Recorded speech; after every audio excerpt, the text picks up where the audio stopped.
Welcome back. Hopefully you can enjoy me for the last 7 hours. It feels like it should only be a couple of hours left, but we are here. We are still going. We are still going strong. Let's have a little bit of a run through. Hopefully, some of you have managed to get some sleep throughout the night stints. Found myself on the sofa for a 2 hour nap before then having to do the last couple of to do 3 hours of driving. So slightly refreshed, slightly absolutely exhausted. Fabian Kerner, faster! Absolutely. And there's been a couple of drivers who have been going faster overnight. We're on to wet tyres now. Full wets for pretty much everyone. The sun is starting to rise in Watkins Glen. So let's see what the temperatures bring. We're just approaching 10 to 6 in the morning in Watkins Glen. 7 minutes past 9 here in the UK. So let's have a little bit of a run through. So we've got Luca Gioni in car number 173 in P23. Ian Thompson's got about half hour left of his stint in P22.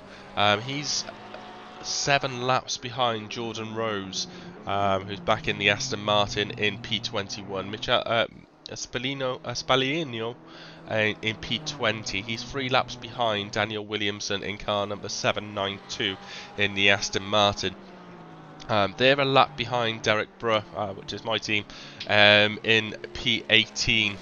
So Derek's probably he is actually just at the beginning of his next 2 hour stint. Then they're a lap behind Nick Langer, who are in P17 in car number 26.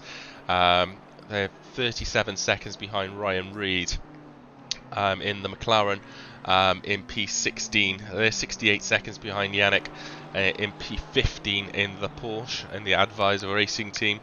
91 seconds gap then to Bjorn Claessens in the Porsche in the Western Racing team, and they are 17 seconds behind Maxim Oberin in P13 in car number 203. Sasha Salenia in P12, they're 99 seconds behind Dan Whitehouse. They've had a little bit of a drop overnight in terms of positions, but they seem to be running, they're running currently about 55.8s. Sebastian Richter in P10 in car number 518 are 80 seconds behind Henrik Horvath in P9 in car number 80 in the BMW. They're 2 laps behind Gregory Machin in P8. So there's a little bit of a gap between 8th and 9th. So Gregory is on lap 424. Michael Fernandez in P7 in car number 1. So the Bentleys had a little bit of a drop overnight. They were running P2 the last time I paid much attention. I did enjoy that Smiley. I've really enjoyed my 4 hours of driving. I enjoy driving in the wet, and I think our setup is perfectly set up for the conditions that we've had, which has been a complete and utter surprise. So well done, Derek, on the setup. So Michael Fernandez, hopefully you've enjoyed your stints as well, and hopefully the joys of having a little one today won't be too arduous. Royder Felgen, the Norwegian, in the Bricks Racing Lamborghini. They had some issues with the engine throughout the night, but they're still going strong. They're in P6, 47 seconds behind Sergio Ozadio in P5. So the ERS team, our car is perfect. Our drivers are the issue. yeah. We've had a few moments like that as well. I hit the central reservation, so I can't say anything. Why has the game decided to change it at that moment? Thank you. So Sergio Azario in P5, 48 seconds behind Tom Curtin in P4 in car number 18 in the Aston Martin. They're 52 seconds behind Raphael, who starts to bring out the podium in car number 212. So Raphael in P2. Then we have the team who had that incident right at the start of the race, and have since brought themselves all the way back to P2. So full credit to Yannick plus Johnny Manoram and Shaba for being able to bring that back through. That is a fantastic effort. And our current race leaders in the lime green Aston Martin is Togbert Badesemi, Fulvio Di Pilito, John Beaton and Marco Keddy. They've been absolutely flying. Currently not the quickest car on track. That's down to the Lamborghini, who's pumping in the 51s. So having a really, really good, again, a nice solid recovery drive. Right, so what's what he said? Wrong tyres, no fuel, drive-throughs, and Brizzle crashing every time he got near you. Yes, he flashed me, so I refused. So because he was that behind me, he flashed me, and that annoyed me. So I was going to stay my line, and then he had a bit of a fishtail moment going up the hill. Unfortunately enough, he managed to avoid me, and then I think he broke himself a couple of times. So Context Muxel, hey, greets from car 212. Greetings indeed. So that is our current P3 driver.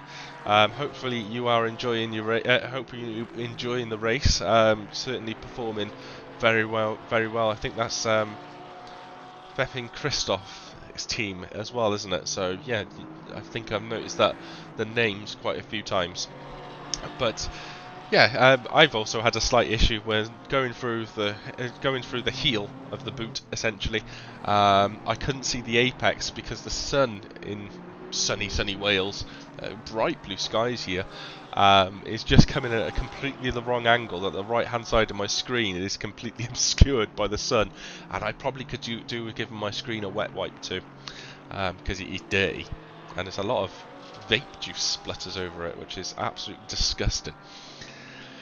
But hopefully you guys are enjoying it. I'm trying to find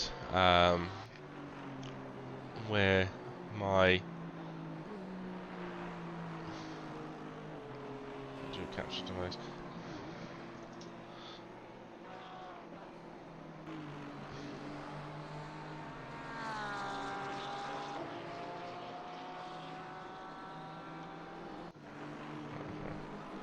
It's not working. I was going to try and show my pretty face, but it doesn't look as though my webcam wants to work. Anyway, but I am absolutely shattered. You're joined by me for the next 2 hours and 45 minutes until Chromadix comes in to finish the show.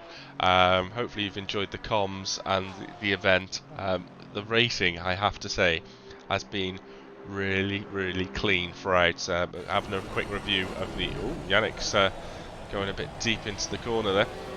Having a review of the incidents and the penalties that have been applied, and it's probably been, despite being the longest race of the series so far, it's probably had the least amount of penalties being applied. So I want to just pay credit to all the drivers that have taken part. Yes, there has been some incidents, but that's been the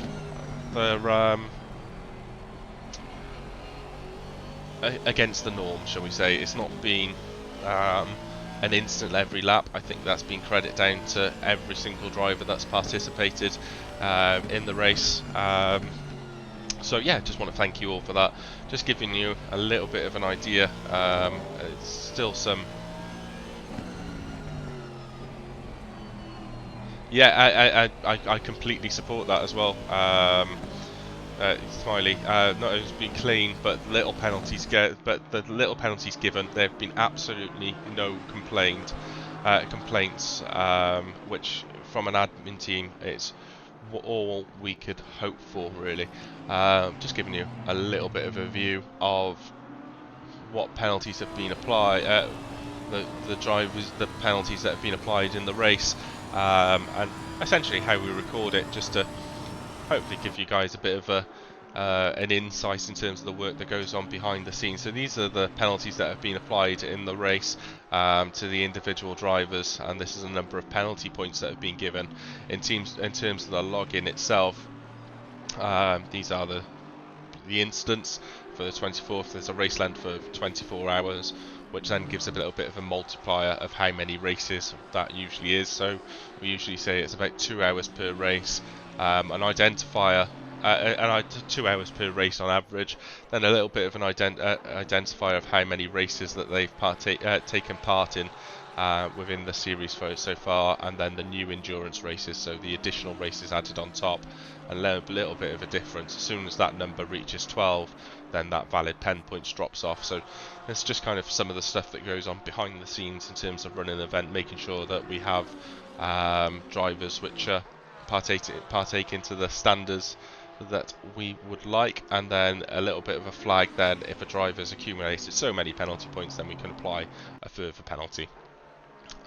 So nobody has reached that threshold, which is nice.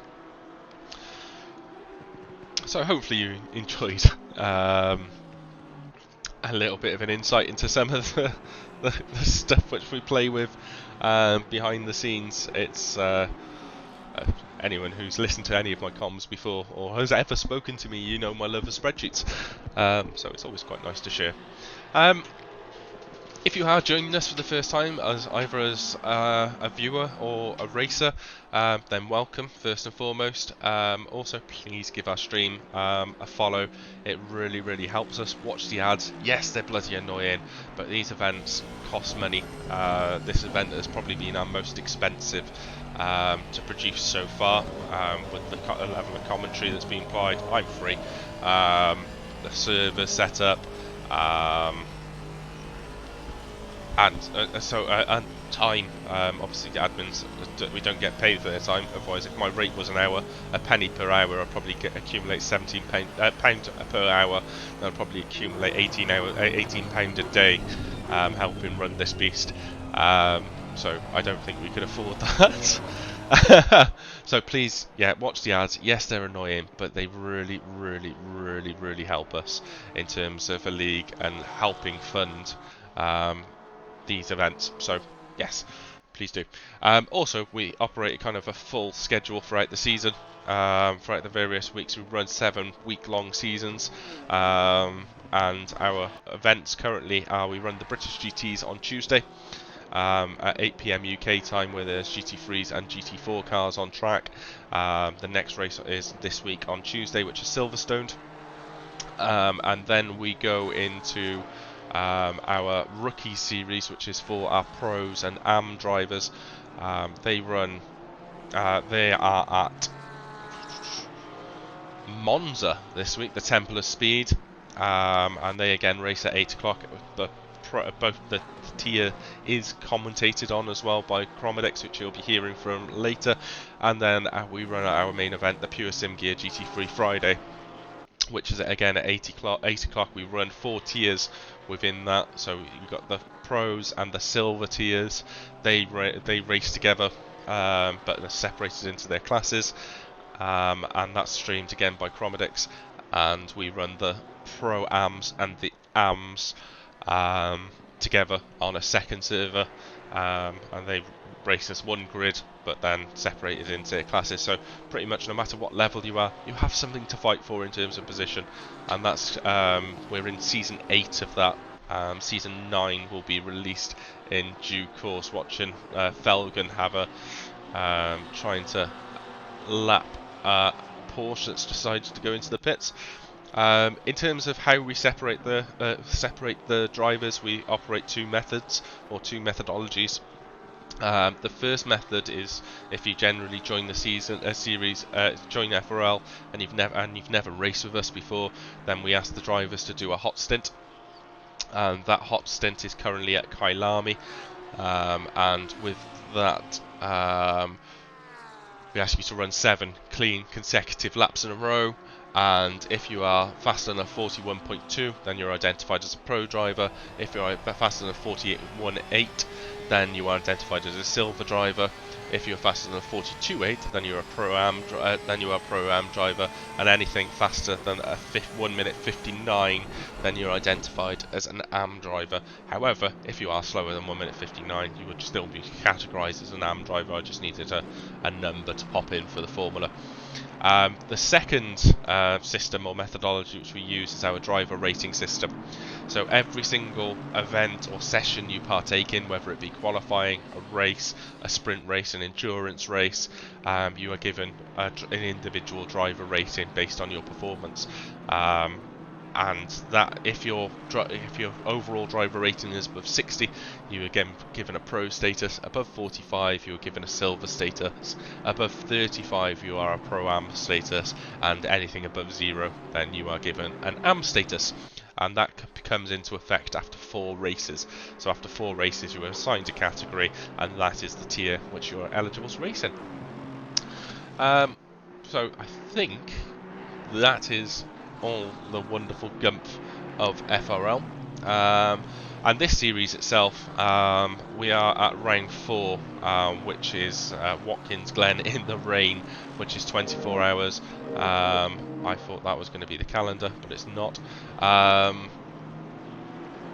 Which is brought to you by Simtrader, a place where you can go and trade all your second-hand sim racing goods, steering wheels, rigs, monitors potentially, and be able to trade with like-minded enthusiasts. If you wish to go and look for any goods, I'm going to be hunting for a Fanatec Formula V25 wheel in the not too distant future. I'll check them out and see if there's anything for sale on there for a reasonable price. But yeah, this event is being brought to you by Simtrader as part of the Speed Capital Group, which includes SimGrid and Coach Dave Academy as well. So please go check them out. And also we have our Sim Staff QR code, which you can see on the stream. Give it a scan, follow and subscribe to the newsletter. We're all sim racing enthusiasts. This could potentially be your opportunity to work in an industry that you love as well. So that is that. And then in terms of this event, next up we have the 6 hours of Spa on the 27th of May. Then 12 hours of Bathurst on the 24th of June. I get to miss that one as it's my son's birthday. And then we take a little bit of a break for July because it's my birthday. And we go to the 6 hours of Imola, then 9 hours of Indianapolis, 6 hours of Silverstone. We do this all again on the 18th of November for the 24 hours of Suzuka.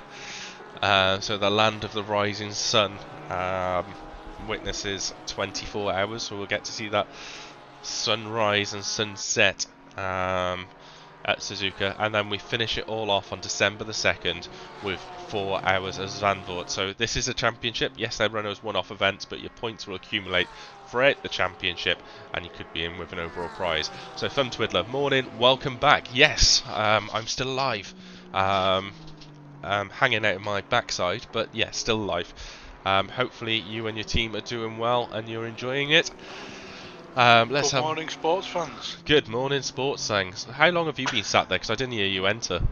I've been here for about 7 to 10 minutes. Oh, so you heard me passionately plea about my spreadsheets? Yes. Good morning, how are we doing? I'm alive. I've heard you've had a little bout of snoring, haven't you? No, not at all, mate. No. I feel fantastic. Well, now after your 5-minute power nap. It was literally a 5-minute power nap. So just have to remember to mute my mic in the Discord before I do that, though. Well, I took the sensible approach. I turned off my headset. I moved into the living room. I left my phone in the shed as well. And I curled up on the sofa for about 2 hours. Very risky, because if I'd fallen asleep and stayed asleep, I wouldn't have been back. Yeah. But yeah, I did wake up to a message. I think it was from you, and you said Derek's got like 2 hours left or something. I was like, what? Why? Yeah, that was a message Derek asked me to send you just to pre-warn you. But yes, so in terms of Mr. Woodward is in the car 999, which is currently in P22. A couple of about an hour and a half ago, you were having a little bit of a you dropped into the chat with us and you were saying that you were hanging, you're not doing too well, you're Yeah. turning off the game and you're leaving it alone, and then you disappeared for a little bit. And Christopher Gedman and Ian Thompson jumped into the chat and just said, "Yeah, Woody's been snoring for the last 5 minutes." Woody then pops back into the chat and goes, "I feel fantastic now. I've been asleep for about half hour." No, mate, you've been asleep for about about 5 minutes, and you were snoring your head off, which is all caught on Christopher Gedman's live stream. Yeah, just on that note though, to defend myself, I've been awake properly since 7 AM yesterday morning. So I'm currently 26 and a half hours and I've had 5 minutes sleep. Nice. I don't know what I'm running on, but I feel like I'm on cloud 9. Power naps. Yeah, literally power naps and snacks. Oh, my slugger's gone. Oh no! You've not eaten it by mistake, have you? No. The plate's dozy state. The plate's on the floor. Oh, okay. Again, just to hopefully bring any some perspective into that comment. Any people who are still watching us yibber yabber along, which there are 23 of you, then basically I made myself some food around 11 o'clock last night. It was, if anyone else is interested in this fact, it was a southern fried chicken sandwich, and it was beautiful. With a ciabatta bun, salsa on the bottom, and Pyrenees on top, with some nachos thrown in as well for good measure. So I ate that around around 11 o'clock. And my wife came in with a coffee around about an hour ago, and she started to pick up some of my plates, which I've accumulated over the last couple of hours, and she refused to take one of the plates because it had a slug on it. And by the way, I'm not in the house. Just to add clarification for this, again, I am sat in a summer house in the garden, essentially, where I work from as well, and there are. Let's call it what it's called. It's your man cave. It's my shed. Did you see in the chat that I posted something about Shed Mark 2? Yes. Yeah. So yesterday morning we had That's got room for triples. That has. I know. I'll have my rig at one end and my office at the other end. Yes. So we're on. Any excuse to separate that work-life balance? Well, work and life, Christ. I was intended to actually do some work throughout this 24 hours, and because of all the debacle kicking off beforehand, I haven't had the energy to lift up my laptop screen to actually do some work. So yeah, I think that's going to become Monday's problem. Yeah, one thing I will say is that what happened at the start of the race yesterday was unavoidable, and I think you and Keddy did 99.9% of the work to get the race going. Well, in fairness, I think Keddy and I are quite a good double act. Yes. Because he was, so we were in separate team chats, did the briefing, and then everything started to go wrong straight after the briefing. And so Keddy and I joined into the chat, and you can hear Keddy furiously typing away. I'm asking him questions, he's asking me questions. So he's dealing with the service, the actual race server side, and I'm dealing with Discord, just furiously typing and replying back to people. Yes, I was. I was in the process of typing something, and then as I'd look up to press enter, I thought, "Oh, James has already replied." Every time I went to put a message, you'd replied to it, and I was like, "Oh, I'm just gonna sit and let him get it done." Jan Barth the Wall says, "Good morning, James and Woody." Good morning, Jan Barth. Yeah, good morning, Jan. the Porsche hero. We've been trying to catch you for hours, and now you've just kind of disappeared from us. But we do have a potential battle for position with Ryan Reed in P15 and Nick Langer in P16. They're only separated by 1.5 seconds. Lap times last time around, Nick Langer was two tenths quicker. However, they're just about to cross the start-finish line now. And Ryan Reed did a 55.3, whereas Nick Langer did a 53.0. So that gap is closing. Oh, guess what? How ironic is this? My fan has just come on.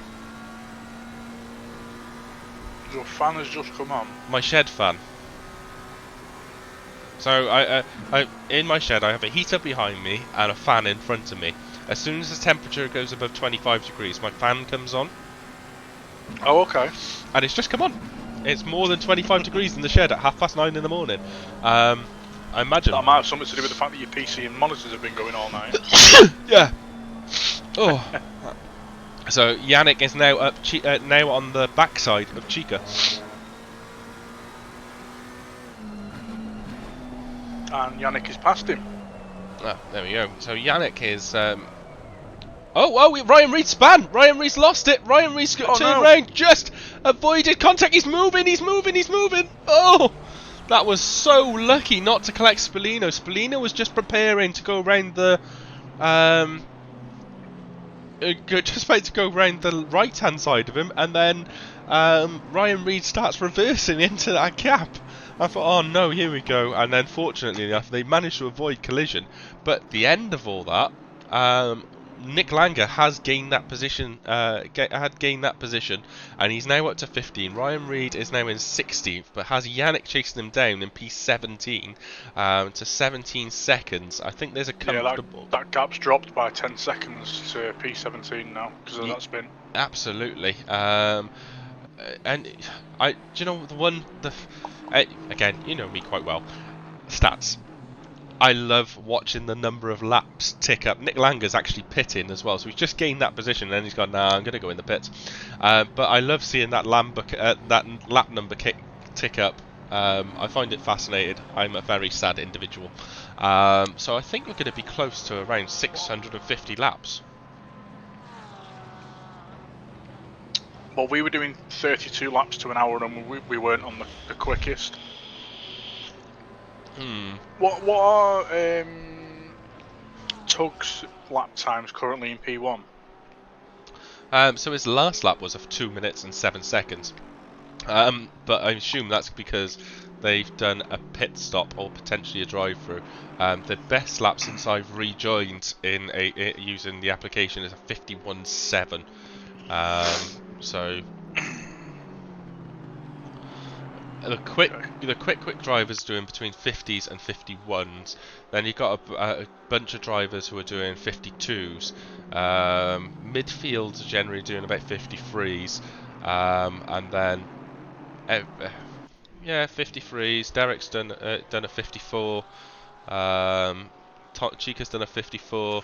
Spallino's best is a 56. So yeah, there's a little bit of a gap between the drivers at the front. So it was Tugboat had a drive-through for track limits.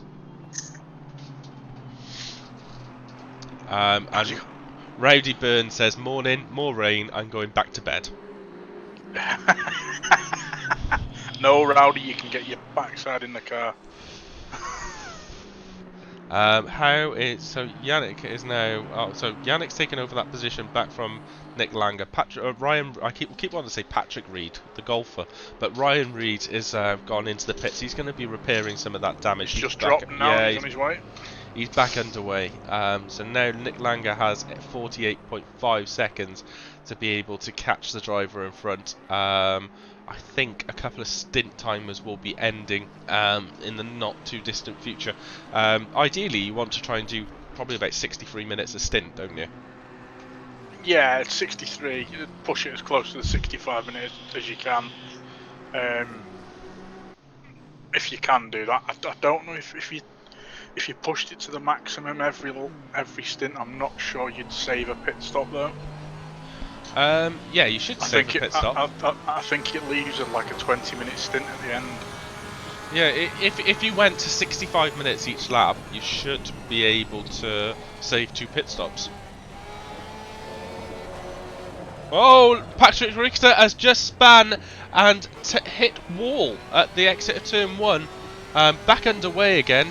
Daniel Mortensen also has a yellow flag against his name. So this is P13 and P14. Derek's going a little bit slow at the moment. He has some flappy bonnet syndrome. So I assume Derek's met wall at some point.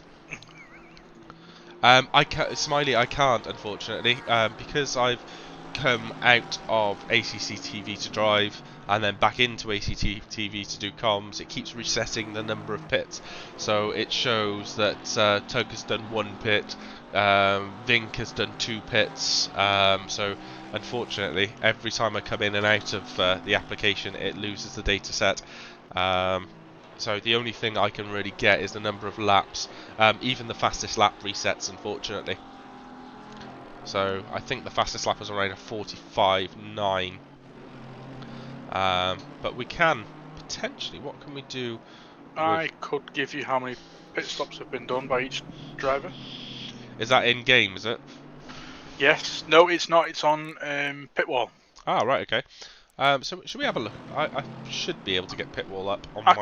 was going to say I can just run through them with you now. I've got them in front of me. Oh, it'd be nice for the people watching to be able to see. So we'll start at the top. 2 seconds. I'm just bringing it up now, actually.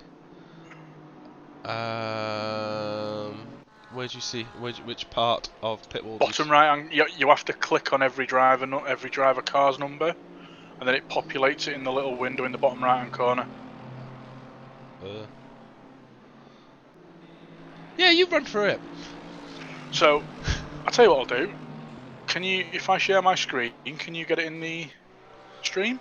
Yes, I can try. Depends on how my stream is to you as well, to be fair.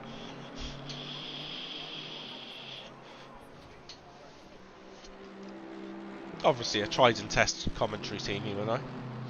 Yes. We've done a couple of races together. You joined me for half hour last time in the stream, and we've done a couple of the Porsche Cup races as well, didn't we? And late night races. I don't know how good the stream's going to be though. Are you sharing it in Discord, are you? Yeah. So if I drag my Discord over to there, are you sharing it now? Yes, you are. So watch stream. Let's see if I can get that full screen. Looks awful. Right, okay, we'll leave that then. Yeah. Yeah, I can't read any of the writing, unfortunately. Okay. Do you want me to run through them quickly? Yes, please. So P1 has done 15 stops and they were in 3 laps ago.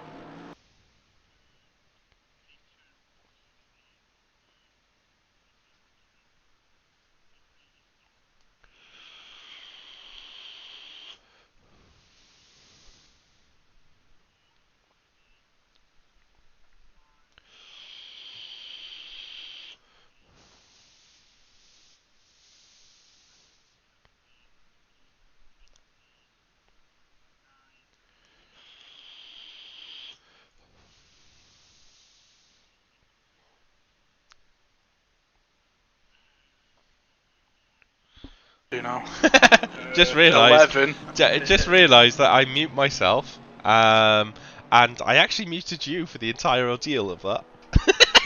Okay then. So if people want to know how many pit stops have been done, if you go onto the Discord, there is a link to the pit wall application, and you can see them there. Yeah. So so basically, P1 has done 15 stops so far. Yes. Yeah. So I muted myself to go to have a proper vape. And then I ended up just muting the audio full stop. But all of P1 pit stops have been around the 1 hour 2, 1 hour 3 mark, apart from the odd one that's 58 minutes. I'm gonna try and find the one problem with our Discord. One of many problems with our Discord. But it's just so bloody big. I can never find anything. What is it you're looking for? There, got it. So I was just going to get the link to pit wall timing put into the Okay, yeah. Twitch chat. So that is available there, ladies and gentlemen. So there's the link to pit wall. Please view and enjoy. Let's get back that up. There we go. Right. Any more battles that are brewing? Do you know what? One thing I'm really pleased about. 26 drivers started. We Oh, still. 792's been disqualified. What? Why have they been disqualified?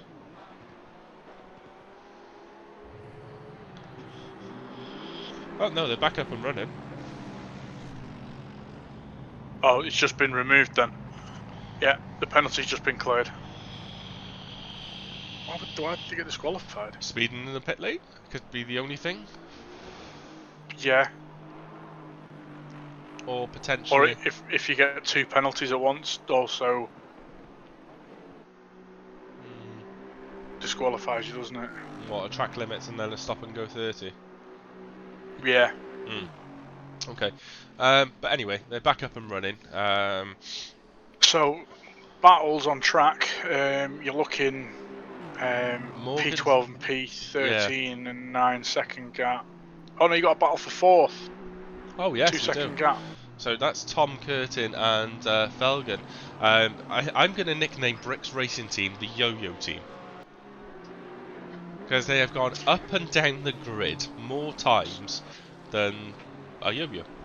Well, they were right at the back at the start. I don't know what happened to them. So they so I think I just had a little bit of a lag because Luciano Vialli has just come back into the server, so we're back up to 24 cars. Danny's wheel turned off, but no idea why it went to disqualification. We wasn't fast. But here we have Felgen trying to make the move on Tom Curtin as they head up towards the bus stop.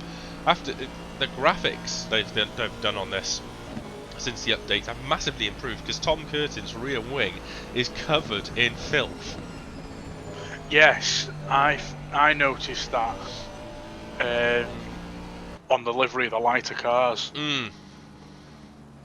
Yeah, at the moment, so Derek's having a pit stop. I think that might be a scheduled pit stop. So Felgen is going about a good 2 seconds faster, and in fact he's just made the move down the inside. Tom Curtin decided that's not his fight. He wants to carry on going and stay well in front of Rafa Campos and the ERS racing team. And Tom Curtin now is quite content with P5 for now. Felgen's next next fight is about a lap up the road, which is Raphael. I think Bricks will probably be aiming for a podium as a minimum.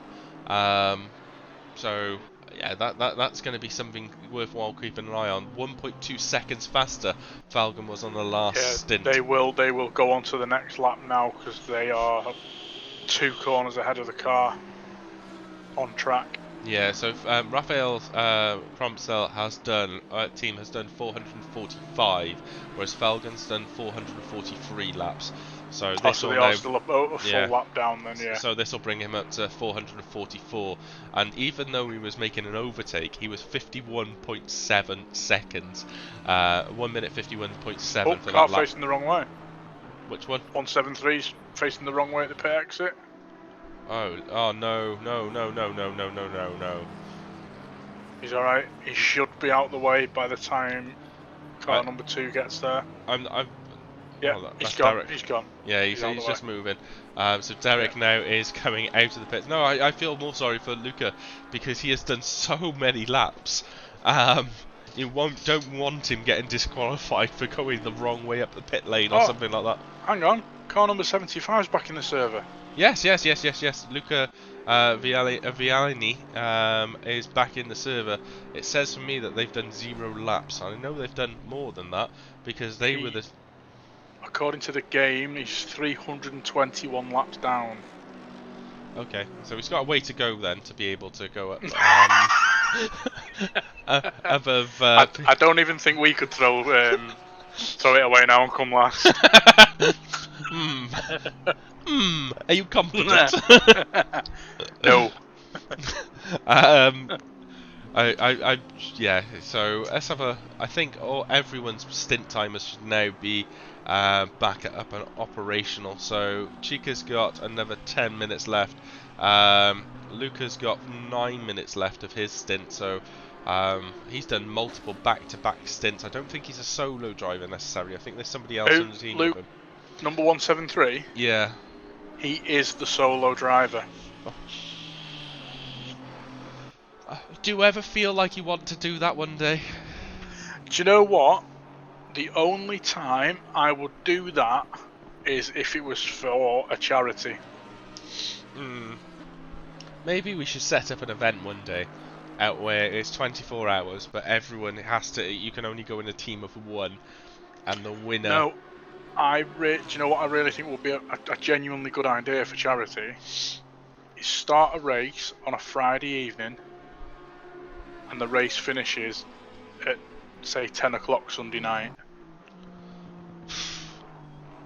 and you can only do a solo drive and see who wins.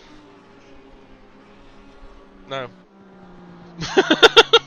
No, it's one of them stupid ideas, because you'd have to stop for a break. You couldn't do nearly 48 hours, could you? No. There's no way you could do 48 hours. No. No. Okay. But yes, I think it's a great idea. I could just imagine someone getting really ill because they've tried to sit there and race for 48 hours. And there's a few people that I know would probably do it. Yeah. Christ, I wouldn't be able to get the time off. Well, yeah, that's true. I would end up being skewered halfway through the day. I'm surprised it's remained rather amicable in the house as we get to, as we get into this point. So coming up towards about 17 and a half hours completed. But I've been sat here, apart from my little break, for since probably for about 24 hours. Yeah. I got on about 10 o'clock yesterday morning when I said, oh, I'm just going to go make sure that the Discord hasn't imploded, and then I didn't come back in the house.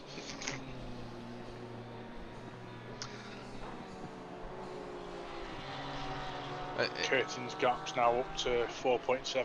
Yeah, he's dropping back 1.7 seconds slower that lap. Yeah. That time around, Felgen was 1.7 seconds quicker than Raphael, so that gap will start to diminish. It's about a lap at the moment, more or less. Well, a lap and a bit. So currently Felgen is about 10 seconds behind on track than Raphael. As we can see Felgen on the screen now, Rose has just come in for a pit, and Raphael's just coming on to the bottom of the boot.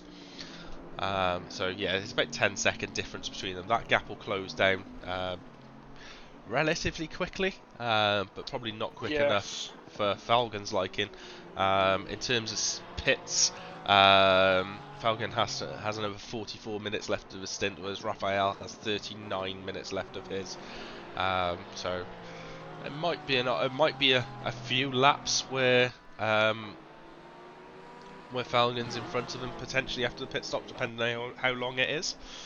As you can see, yeah, potentially. A lot of the pit stops are around 60 seconds a minute, so maybe about 2/3 of a lap. Yeah. Fabio Griffinida has made a position in the Italian job team. They've jumped up to P20 above Jordan Rose, who's dropped down to P21 whilst they're in the pits. You've also got Viali, who has rejoined in the server but hasn't yet left the pits. Fabian Kerner says, I hope Neil is going to make another stint. It was so nice fighting with him. Oh, you've had a compliment from somewhere. Thanks, James. Oh yeah, we had a brilliant battle at the start of the race, and in all honesty, I think I just managed to put the car in the right places to stop him making the move. once he got alongside me, and he got past, I wasn't keeping up with him. But it was enjoyable. Yeah. It was a good few laps. The start of the race seems so long ago. It was so long ago. Yeah. But I was doing a stint in the middle of the night. I felt like I'd been in the car for 5 minutes. Mm. And I looked at my stint time. I was like, I'm halfway through my stint. Just noticed. I must have just zoned out. Yeah, it happened to me. I did 2 hours on the bounce, and I was like, oh right, okay, I'm almost over. So Daniel Williamson now is only 12 seconds behind Derek. Derek's lapping in 56s, whereas Daniel Williamson's doing 51.6s. Oh! Was that almost a collision? Is that Derek you were looking at? Yeah, sorry, I just caught the stream out the corner of my eye. I wasn't actually looking at his car at the time, so I think it's a little bit delayed. I was looking at data on the left-hand side rather than looking Yeah, at the screen. The Porsche in front of Derek got very, very sideways, and I thought it was going to be another collective moment, should we say? Mm. And I think it was actually Jan Barth's team that was Yeah, the advisor sideways. team. Yeah. So that would have been Yannick. Yes, it was. Yeah. Oh, I just caught it out the corner of my eye. I tell you one thing we can, which I'd like to do. We're going to have a little bit of a track run with one of the drivers, and we may as well, because they haven't been on stream very much. We'll wait for Soapert to get towards the end of the lap, and then we'll have a little bit of a track run through. Dan Whitehouse has overtaken Sebastian Richter in the pits, so Richter is now in the pits, whereas Dan Whitehouse has moved up into P10. Bjorn Claessens has got a drive through which will promote Morgenstern. Yeah, I think there's. No, so that must be for track limits. So Morgenstern is German. I thought they might have been both Dutch, but apparently not. Rafa Campos. One thing as well, it's nice to see a Bentley in an endurance race. If there was no stint things, then the Bentley would probably be the best car to drive in an endurance race because it has the biggest fuel tank. The Nissan's very good for long runs as well. Is it? So Morgenstern is facing the wrong way round, in a very, very dangerous place. He's now trying to manoeuvre himself to get to turn round, but he's currently driving the wrong way at the track. He's staying there for the moment. There. Oh! He made that little judger into reverse, and Morgenstern has hit Henrik Horvath. And now Henrik Horvath has to try and complete the same manoeuvre. He is just getting running again, but I imagine he might be absolutely furious. Yes. So we've known from the instance if that is reported, that will be a 30-second penalty and a 5 penalty points applied to the driver's license if that incident is raised and reviewed by the stewards team. 173 is off in the same place as well. Is there oil on the track? No, he did wait, and he's waited for the car again. So he's back up. So Luca's back up and running again. Yeah. So there seems to be a little bit of an issue with that thing. I can see Luca has been in the pits now for 50 minutes apparently. I wonder if he's going to make a comeback onto track, maybe. Possibly. Possibly. So Morgenstern is definitely back up and running. He's just gone through turn 1 into turn 2 before he heads up the hill. There is a damper line appearing on track. Yes, I found this through the night. I don't know if it's since the update, but you lose a lot more grip when you run off onto the marbles. Yes. There's a couple of times where I've on the run down to the hairpin, I've braked slightly off the racing line, and obviously you're on the marbles, and the car just doesn't want to stop. Mm.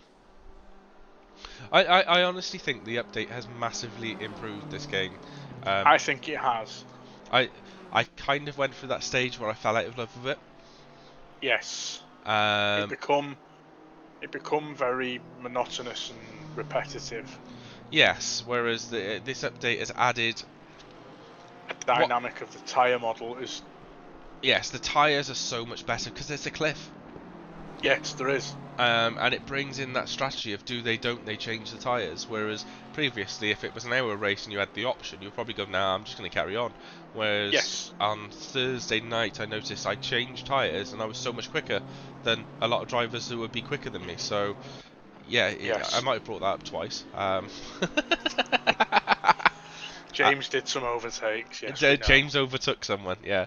Yes. And also I find that I don't know. I just feel like it's a bit of a better game. Again, Yes. so Bjorn Claessens and is at the top of the hill. The game lied to me because it said it was 4 seconds between the two cars, but now it I appears to be. think it was, but Bjorn Claessens has just saved his drive-through. Right. Okay. So Bjorn is in P12 for me, and Morgenstern is in P13, and is 16 seconds behind. So that gap has extended a little bit. Yes. Oh. Oh, Williamson's got to stop go. Oh, so Williamson now I has. think he's just served it though. Yes, he has. He was just on his way out the pits as I looked on it. So they were getting close to car number 2, and now that gap is about 54 seconds again. Because Daniel has been doing some absolutely stellar laps in this race. And Derek has just had his pit stop by the looks of things. Oh, he's got 13 minutes left of his stint, so I don't think he's had a pit stop. I think he might have just had a slow lap. As Daniel Williamson's trying to unlap himself from past the Bentley. He's currently on the outside line going towards a left-hander, and he has managed to unlap himself, so he is now he has overtaken the Boatley. I can't find who's driving the Boatley at the moment. It's Vink from the Netherlands in car number 1. So they're lapping around. Smiley's just put in the chat, we got stop go to cover the disqualification that was removed. Oh, right, okay. Assume there's possibly something written somewhere.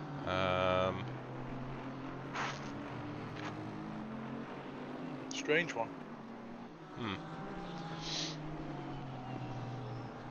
I can assure everyone it's not admin privileges. Oh, did you get a disqualification when the wheel was disconnected? Potentially, I don't know. I didn't think it cancelled out and then give them a stop go though. Yeah, I think they Maybe. had to clear all the penalties, and then reapplied that stop and go. That's what I think has potentially happened, but not 100% certain. So there's a potential fight brewing for P12 between 3 cars. So you've got Patrick Richter in P14. He's 13 seconds back from Daniel Morgenstern in P13. There's another 20-second gap then between them and Bjorn's Claessens. So that's something that's worth keeping an eye on. It's kind of been ebbing and flowing for the last couple of laps in terms of the distances between the cars. Our leader is currently 4 laps ahead of Jakob Schaber. The Honda I'm not had the sure same if in the it's night. just my screen, but Richards looks like he's not got a very well-looking Porsche. He's got the flappy bonnet syndrome. I I'm know not it sure if wasn't it's any just my admin game. privileges, Smiley. I just kind of wanted to reassure anyone that it wasn't. So yeah, does look a little bit of damage to the front end of that car. Let's jump in. The windscreen looks okay.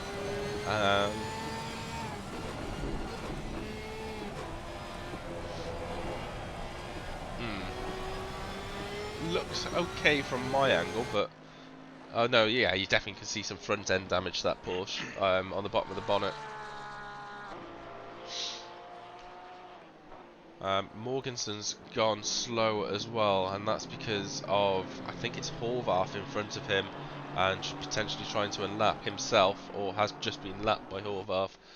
Just seen my small human running up the steps in the garden.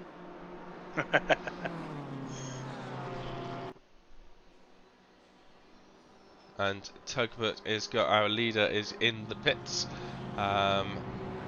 ready to have their stop. So that's a bit early. And Hunnaday has had a little bit of a merry-go-round, I think. I can't quite find him. Oh no, he's back up and running again.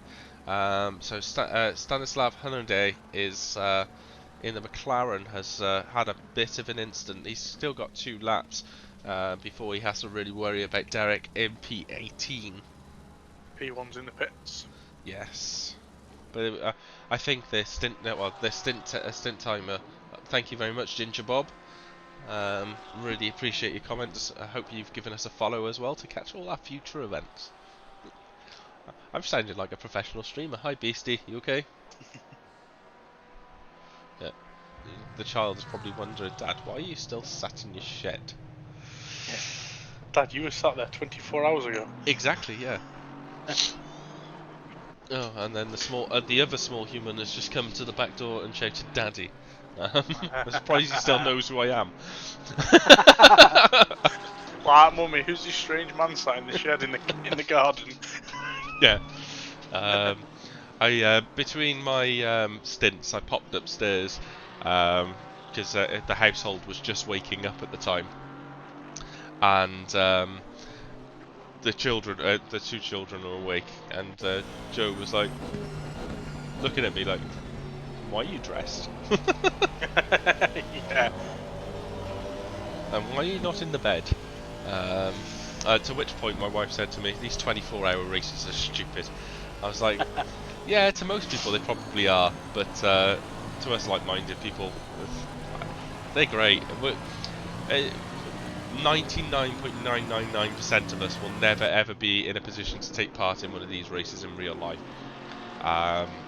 So this is the only opportunity there where, regardless of pace, you're able to participate in a 24-hour race. One of my bucket list items is to go watch the 24 Hours of Le Mans. Yes. It's on my bucket list as well. It's in a month's time, isn't it? I think so, yeah. Yeah. Also, as well as another thing that's on my bucket list is the V8 supercars at Adelaide. Yeah. I was. Hi, child. What are you doing in here? Hi. Does Daddy smell? Yeah. No, I have not taken a shower. Is not a nonny here? Okay. So Ginger Bob says I'm going this year, and it's in June, so it's in 2 months' time. Le Mans. I think that might. It went. Sorry, I was off reading something. Yeah, so it's in June, Le Mans. Ah, right, okay. And It's a costly weekend though. yeah, but they do a massive. It's like a 24-hour festival. Yeah. Oh, she sat behind me. I was trying to figure out what was behind me. Mashin's gone in the pits. So yes, it's a massive festival, and they do a massive gig with generally a big name. Yeah. Who's which kicks off at like midnight. It's absolutely insane. I would love to go. I've stayed up and watched the 24 hours in full a couple of times. Yes. No idea what's going on. Yeah, it's weird at night because Ooh.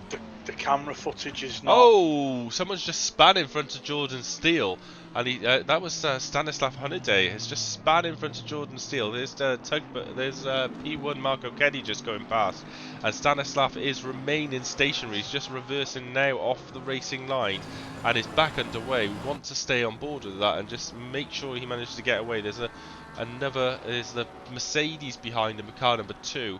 but it looks as though Hunniday is back underway, and there's Derek with a potential opportunity to unlap himself with still Chris Sauter to get back in the car. You've got Robbie Robstra for a double stint, you've got Craig Hill for a double stint, and then Chris Sauter's going to finish that up. So there's potential that some of those Potentially you laps, could get the lap back. at least one of those laps back anyway. Yes. Any idea what the weather's doing? Because sadly I can't The see weather is currently staying the same as it is for the next 30 minutes. Yeah. Yeah. Charlotte, leave the No mouse alone, change. please. Because I need that mouse to work. Thank you. Charlotte, please. Sorry. Technical difficulties never work with children or animals. I'm not sure which one this one is.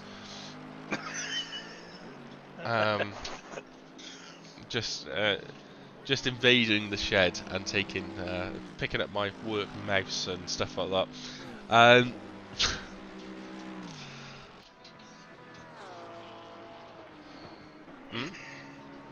You can take your pipe cleaners. No, sadly not. So we're currently on board with Rafa Campos with a driver following up the hill. They've had they were another team that had such a mixed event so far. Yeah. Yeah, I think a few people have. I think this new tyre model has definitely thrown a spanner in the works to the guys that you'd normally see up the front. Well, yeah, there's so I think they've also had some self-inflicted pain as well. So the car itself, they're struggling with the tyres, as with the other Mercedes team who are currently running in P2. They're saying in the dries they can get about 30 to 40 minutes out of them, and Yeah. then they fall completely off the cliff. And that's that's probably to do with the negative toe. Yes, possibly. Well, we're surviving, and we have very, very little negative toe. However, so are your tyres roughly the same grip level throughout the stint? they drop off in the last 5 or 10 minutes. Right, so it's not like... Do you feel them gradually dropping off, or do they just like get to a wall? They just get to a wall. Yeah, there's not that gradual fall-off point, is there? No. So, but yeah, the self-inflicted issues. Well, not self-inflicted. I think they got taken out at one point. And they got taken out at one point by, I think it was actually the Lamborghini. Lamborghini got penalised for that incident. Then when Rafa Campos came, it tried to change the car. He didn't put any fuel in, so they had to go back around again. Terence Keenan visited the centre of the bus stop and caused a bit of damage, and I think also there was an issue on the fuel stop on the stop at that point as well, which has gradually dropped them down the grid, but their pace has kind of brought them back in. So yeah, it's a couple of issues have imploded their race. So Corday 1981 says, "Good morning from Finland." Both sound professional commentators. The F1 commentators in our country sound like Hinamis, and there's only Heikki Kovalainen to explain sometimes. Great to listen to. Keep up the good work. Thank you very much, Corday. We're by no means professionals. Far from it. You've got a guy sat in his shed in Wales, and the other guy is probably reclined, and I'm half expecting him to start snoring again in some minutes. No. I'm sat at 45 degrees, so I don't fall asleep. Right. Tugfoot says, "I am done with my stints. Let's go." Yes. He's found some pace. Yeah, he said he hasn't been participating in many races of late within SRL, but I think people's work schedule sometimes dictates that they can't do every Tuesday, every Thursday, or every Friday. Yes. So he's been doing a lot of. This is ACC indeed, JME 2K7, and welcome, first time chatter. So yeah, he's been doing a lot of low fuel motorsport races. Interestingly, their endurance race got red flagged. Really? Yeah, and they haven't gone back into it.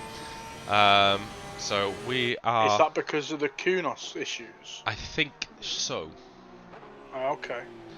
And Fabian Kerner says, "I will head to my last double stint. See you soon. Good luck, Fabian." Oh, Fabio, I'm gonna miss you. I'm bringing the car home apparently. Oh, lucky you. What, for the last 5 minutes. Yeah. Okay, wait there. I want to check something. What's Eh, that? How many stops have your team had? Um, oh, it doesn't say. Oh, doesn't it? No. Oh, can't count that high. Yeah, I've not got that many fingers. Let's just say how many's P1 had? It was 16. 16 now. Yeah, we've done a little bit less than double less pit stops. You were doing 20-minute stints at one point, weren't you? Yeah, Oh, thank. unintentionally. So yes, Jamie, this is indeed PC on Assetto Corsa Competizione. And Sim Racing Holland replied with yep. So just trying Too to. much to count. Yes, Tug it is. Yeah, I was going to save you the pain of that comment, to be honest. Yeah, we've done 25 26 pit stops. Yeah, no, 25. We are 20 minutes from doing our 26th. Is that from Pitwall? Is it? Yeah. How many have we done? How many have car number 2? Let's have a look. You won't have done anywhere near as much as us. 18. 18. Right. Okay. Oh, we haven't had the most pit stops. No. There's car 173. Yeah, that's the It's solo done driver. 27, and car 792 has just done their 27th stop. Oh no, Derek's the wrong way round. Oh no. And he's rocking back and forth Oh rather no. insanely. He's back up and running again, and he's facing the right way. I We think. should be clear of car number 12. Yeah, he's back up and running. Daniel Williamson has just come back into the pits again. I'm not sure why. Or is he still in the pits? Yeah, Daniel Williamson is in the pits again. He's just got back up, back underway. That was. Well, we'll see what the pit stop time was once he comes back out. So that was a 66-second stop. Yeah, he's done two 8-lap stints. So JME2K7 says, "Yeah, I play on the Xbox game. It's amazing. I really enjoy it. I haven't played rFactor 2. I downloaded it. I bought rFactor 2. I downloaded it. Couldn't understand the user interface. Deleted it. Don't hear Keddy let you say that. Don't let Keddy hear you say that, sorry. Apparently he is massively improved, but because I've had that experience, I'll never ever play it again. Again, one thing, people, I smell bacon. The pink pig smells bacon. Has your fan gone off and your heater come on? No, it's not. The temperature's dropped down in here. Well, it's still 25 degrees, so it could potentially come back on. But I definitely smell some bacon. Is this where your good wife comes in with a nice bacon sandwich for you? I've just mouthed the words bacon and she shook her head. So I don't know, but it definitely smells of bacon. Might be next door teasing you.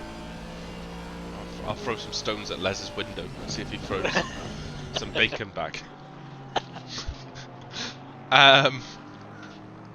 Tugbooks asks if we're on Discord. Yes, we are. And bring me fish and chips. Bring me fish and chips. No. Me and Tug had a discussion this morning when I jumped into his chat. He was saying that he could murder a full English breakfast. Okay. What's your breakfast then?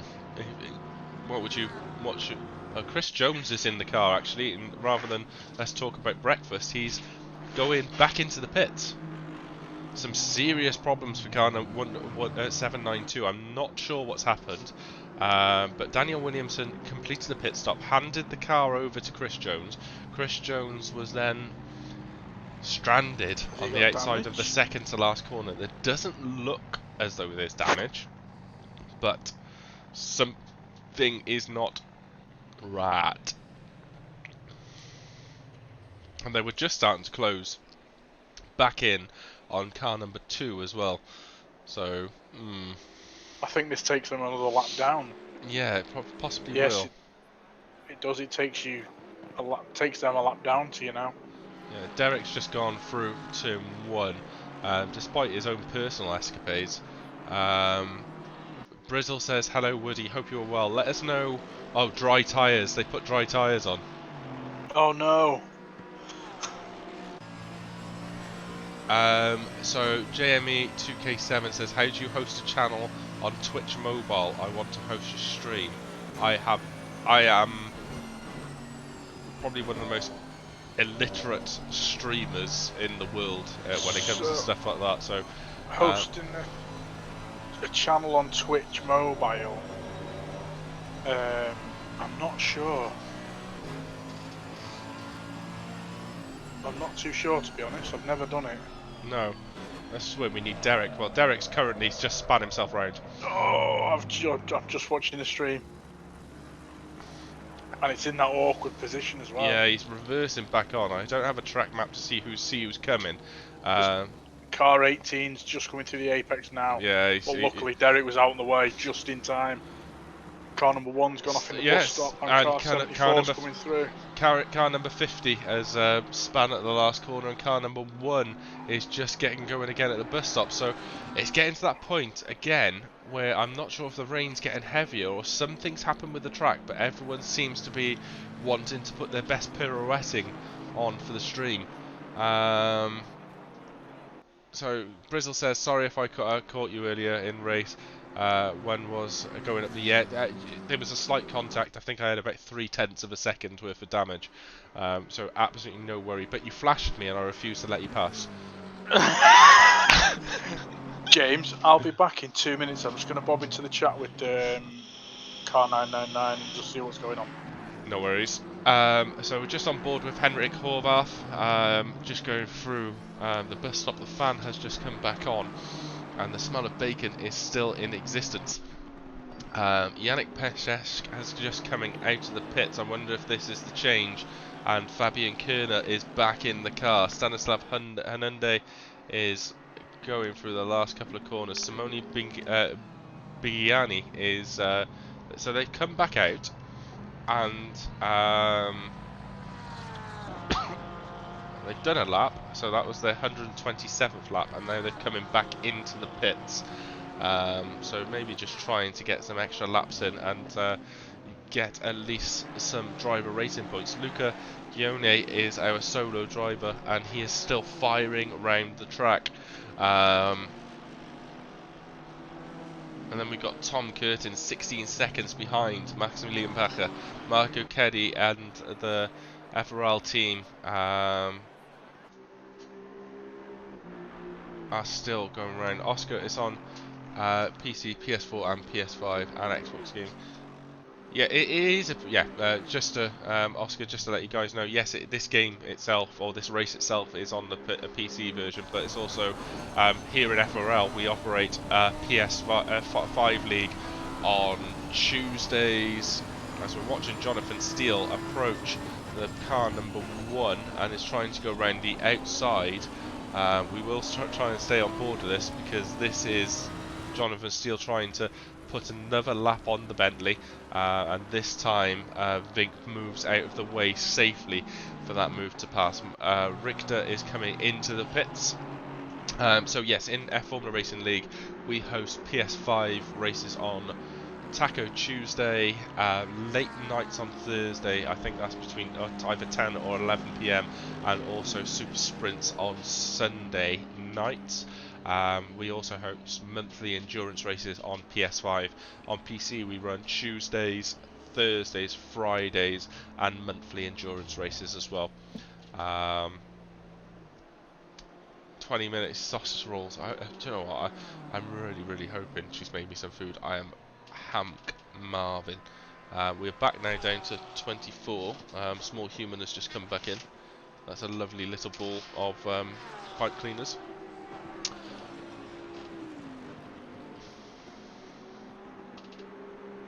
And we also host new introduction into Formula Racing League. We now host the Formula One game. They race on Tuesdays, Fridays, Saturdays, and Sundays, all in the evening. So we also host iRacing races as well. I was getting to it. Go on, I'll let you carry on. Sorry, JME, we don't have any Xbox races. We don't have an admin who has an Xbox, I don't think. I think Smiley has an Xbox, actually. Smiley? he did say, I'll host a league. But yeah, the one thing I dislike about this game is the server renting side of things. Yes. On PlayStation, you do have the in-game servers, but they don't apply.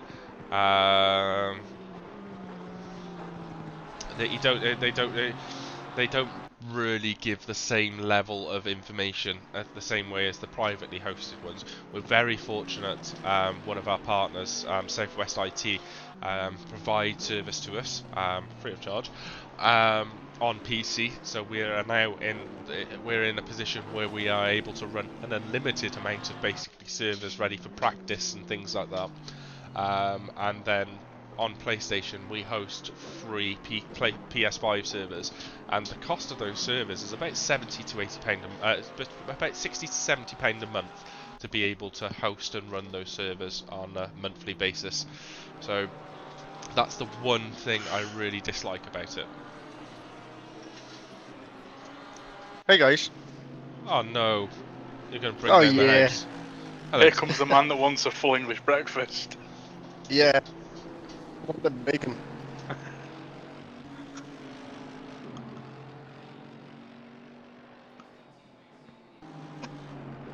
So I've just sought information from a reliable source next to me that Mummy is indeed making sausage sandwich. Would you like to say hello to the people? Oh my gosh. No, you don't want to speak?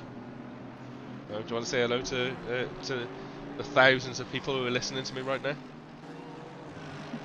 No, no, she doesn't.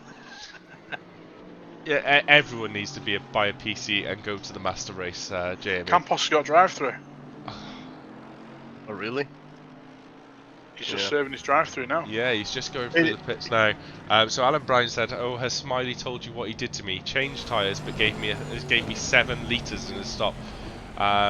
Yes, and that is Tug who has joined us. So Marco Keddy is just about to pass the car number 1 in the Boatley. Marco's getting a DT soon. Is he? Did you have a GT? Yeah. Have you noticed since it started to get brighter, drive-throughs have become track limits have become more and more of an issue? Yeah. Because 42's had a spin on the hairpin. Back going again now. Yeah, he's back up and running. But yeah, since the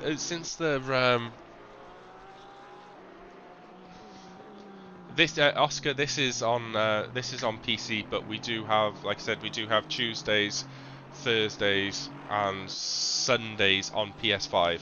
Hi, Alan. So I will pop a link to the Discord. I was just going to do that. I'm faster than you. Faster! Car number 2's gone off at the bus stop again. Yeah, oh no. Oh, and that's a very poorly looking Mercedes. So whoever you have in the comms with you sounds like Micah Richards.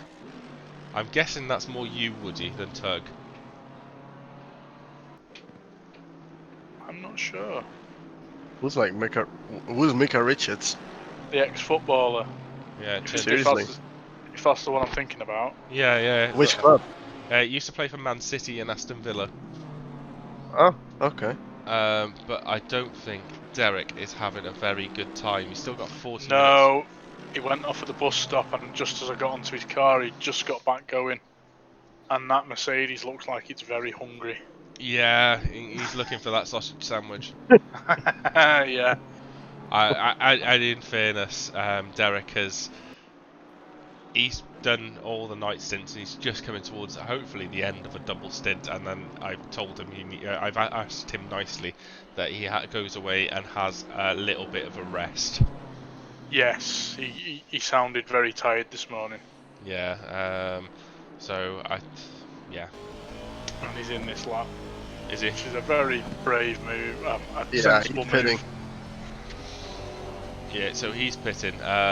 So he's dived into the pits. That's going to give car 792 an opportunity. Absolutely. Derek is always fantastic and is ever reliable and never lets anyone down. But I do think he probably needs to go and have go and lie down. Anyway, Tug. Can you let us know where the hell... Oh no, Fabian Koerner's doing pirouettes! He's been hit as well! After a little bit of off-track, there's a Honda coming through. He's left just about enough of a gap below him to allow cars. There's two of them doing pirouettes. Oh, that's Yannick Plus! Yannick Plus, our P2 driver, is... Oh my god. And it looks poorly. It's a very... That's also a hungry Merc. And that is... I have no idea what happened in the lead up to it, but that is not ideal. So Fabian Koerner's just starting his double stints, and it looked as though there was a collision between himself and car 202, potentially after Fabian Koerner had spun. He managed to get back up and running again, but that Merc is... Depending on how long that damage is going to take to repair, car 52 is a lap behind, and he's only a couple of seconds behind him on track. Adam Cooper had a yellow flag, but it looks as though they're up and running again. That Merc is not looking good, and he went straight. Good morning, gentlemen. Hi, Chris, you okay? Good morning. I'm all good.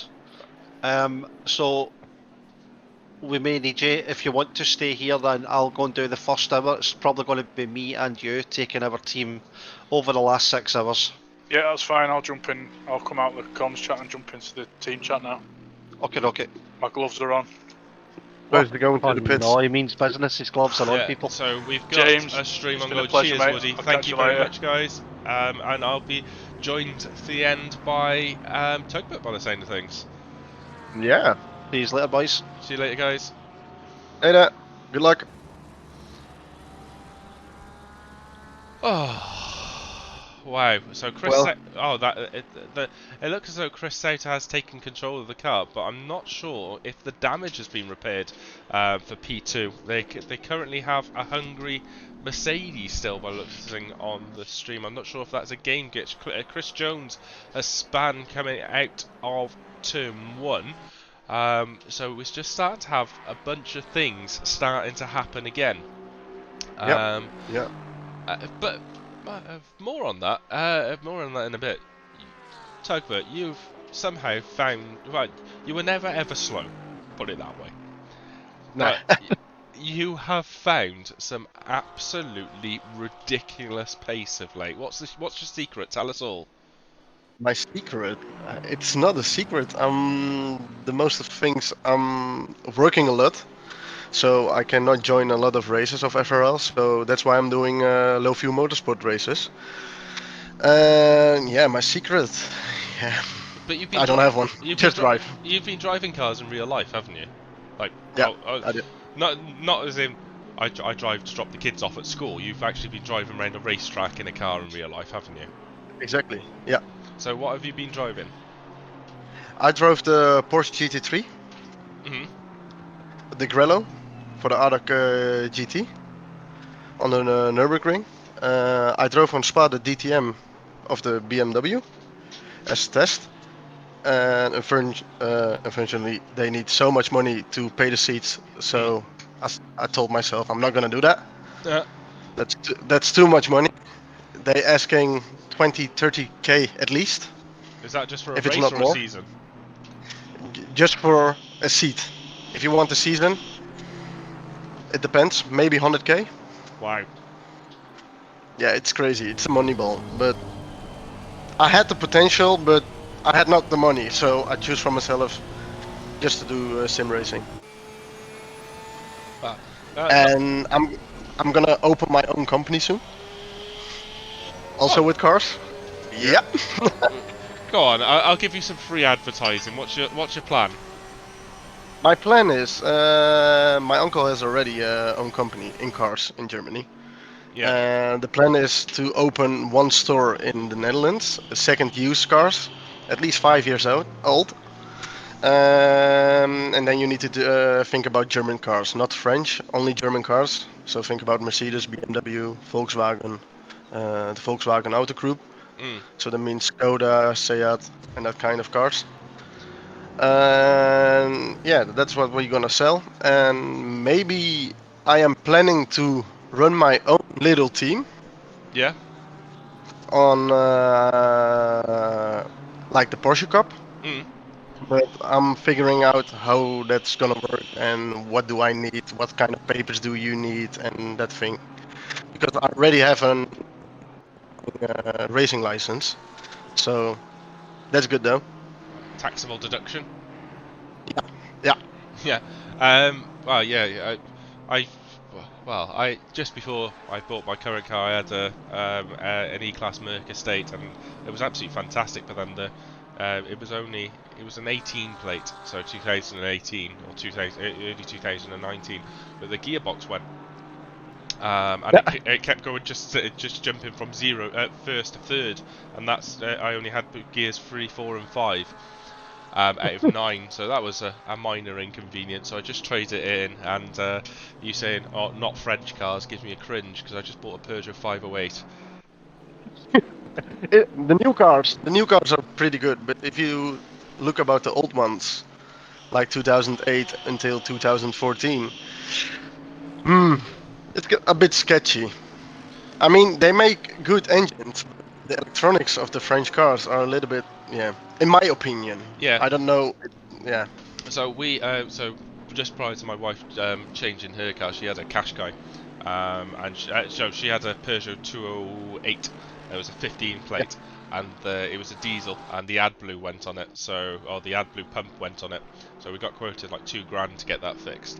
Oh my god. So now she's traded that in, and got herself a Nissan Qashqai.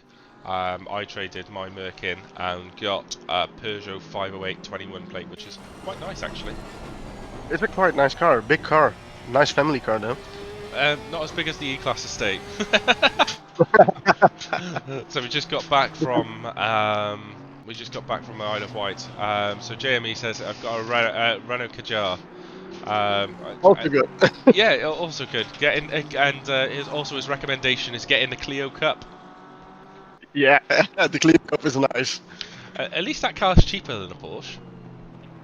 Yeah, but the thing is, if I'm wanna drive the Porsche Cup, I can also drive on the Nürburgring, and that's my dream. Yeah. I go a lot of to the Nürburgring. I got a season pass, so yeah.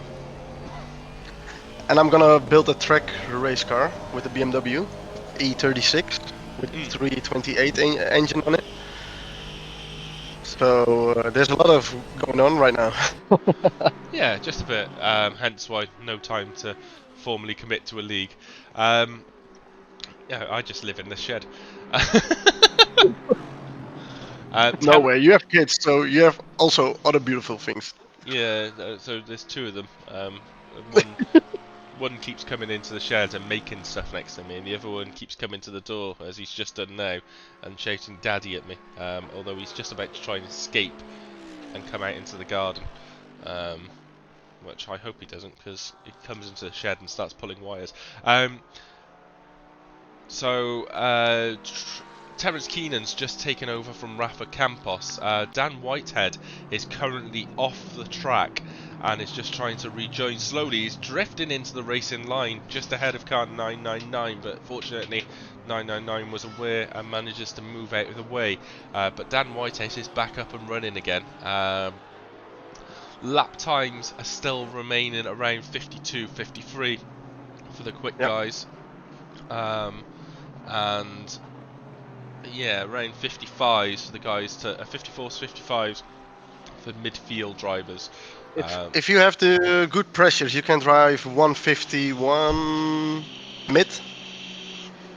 Yeah, there's only a couple of teams who are potentially able to do that. So far in the grid, there's obviously yourselves. There's the Bricks Racing team, and possibly and the Mission Spin Out team are probably the teams that can get into the 50s, and maybe maybe high 49s as well.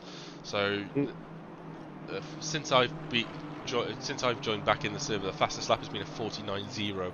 But I know in the dries it was running in the 45s with a kind of good race pace.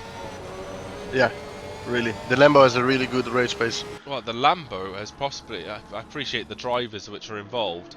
Skylar Loverink, which we've known from the Super Sprint series, is absolutely rapid, challenging Thomas Nopek, who's one stage unbeatable, and Jonathan Steele and Melka Garby with the not Jonathan Steele, Skylar Lovering and Melka Garby were the two drivers who were able to challenge him, and Vincenzo Senadori as well.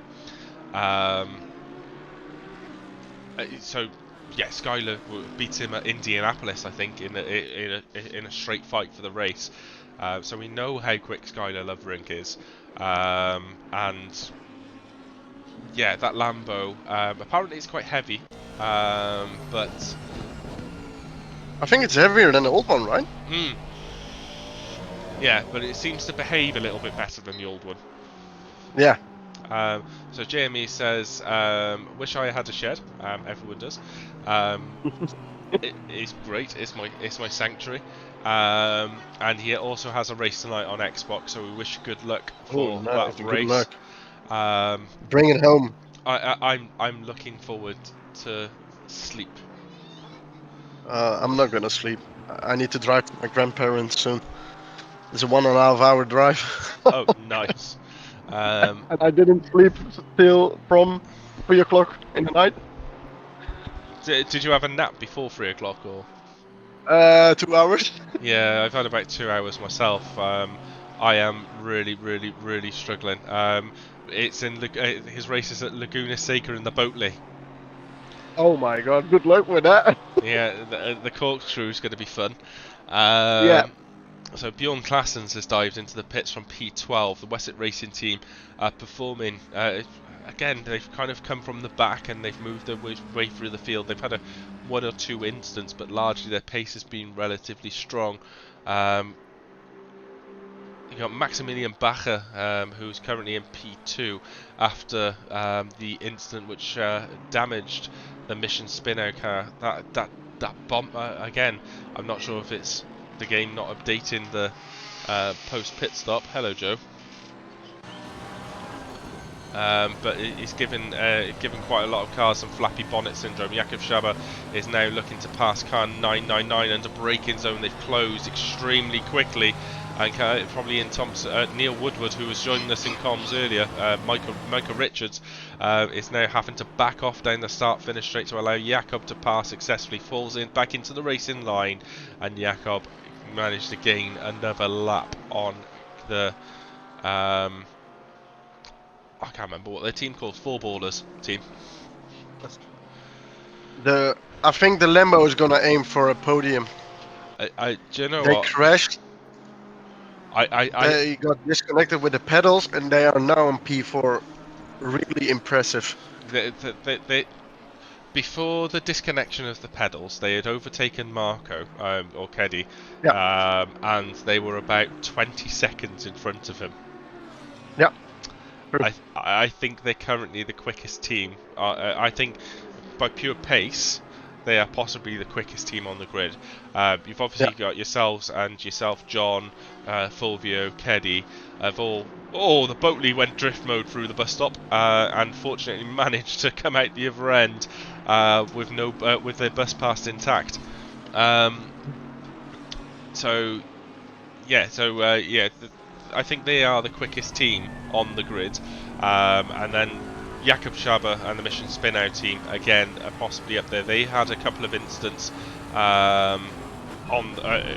throughout the race. Who was the other team? And probably the ERS team as well, with Terence Keenan currently driving. They're probably They another were team. fast on rise. They Yeah. were really fast on rise. But the problem which they've had has been the tire life, the same as The the first missions. 20 minutes they were so fast. After 20 minutes the tire were there was grain, so much grain on tires. Yeah, they said about 25, 30, between 30 and 40 minutes, their tires just drop off a cliff.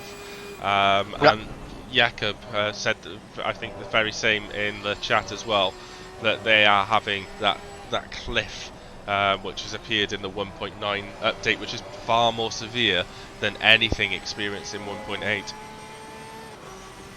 I don't know if I like this update, to be honest. Oh, I think it's improving. You need to. Yeah, it's improving, of course, because we need to get used to it. But it's so different, really different. I like it because it gives that obviously being a driver who lives at the front of the grid compared to a driver that lives at the back of the grid. Yep. Yeah. Sorry, my wife is mouthing words at me. Don't say it. I'm hungry.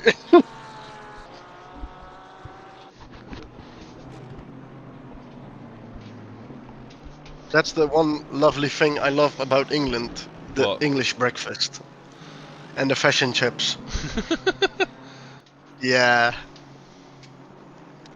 When Right. I was in London, I eat every day fish and chips. Every day. It was insane. I got sausage and batter is better than fish.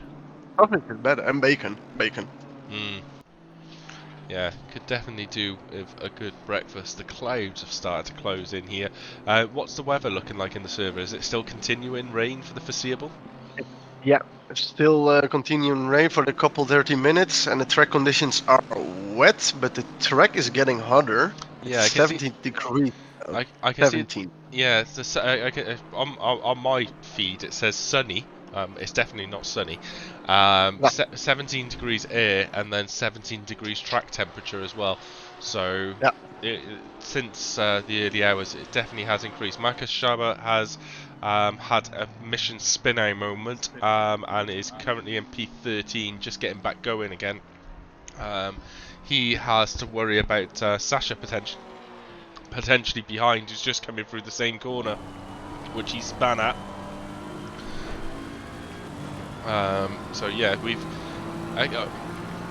conditions are tricky. But sorry, what I was saying about the difference in update is, where if you're a front driver, you want to have conditions as stable as possible, so you can probably push for the entire hour. Where if you're a driver at the back of the grid, you want something to change and potentially change in your favour. And with the tyre cliff, it brings in that part of, if you have that choice between do you or don't you change tyres, you have the opportunity to go, yeah, do you know what, I'm going to change my tyres and potentially gain so much more time on the cars in front that I can gain as many positions as possible. Many positions as possible, and potentially save your race. So that's the swings and roundabouts, and that's probably the difference. And it also gives an opportunity to everything resets, and you can put yourselves back on not a level playing field. Yeah, put yourself on a position where if I practice and learn and change and identify what needs to be done on the setups, then potentially I could have to jump up the grid. It's more competitive now. Yes. So Luca Guioni has sadly had a spin on the entrance to the final turn, and just remember that Luca is our only solo driver, a driver who's attempting to do the entire 24 hours by himself. He's up to hour 19 and 20 minutes, so we'll forgive him the odd pirouette or two. We had Yeah. someone. I think it was a German driver complete the 24 hours of Spa last year as a solo runner. I remember that one. And I think he managed to finish like P10 or something ridiculous like that, didn't he? He was kind of high, yeah. I don't know which place it was, but he was high. I think he had a disconnect. Otherwise, he would have potentially been higher. But his pace was absolutely fantastic. I can't remember. It's somewhere on the FRL's Instagram account. So I'll put a link. I will probably die if I do that. Well, Woody and I were talking in the chat before, and he came up with a stupid idea. But start a race on the Friday night and have it running until Sunday. What? And the winner is the person who does the most laps at the end.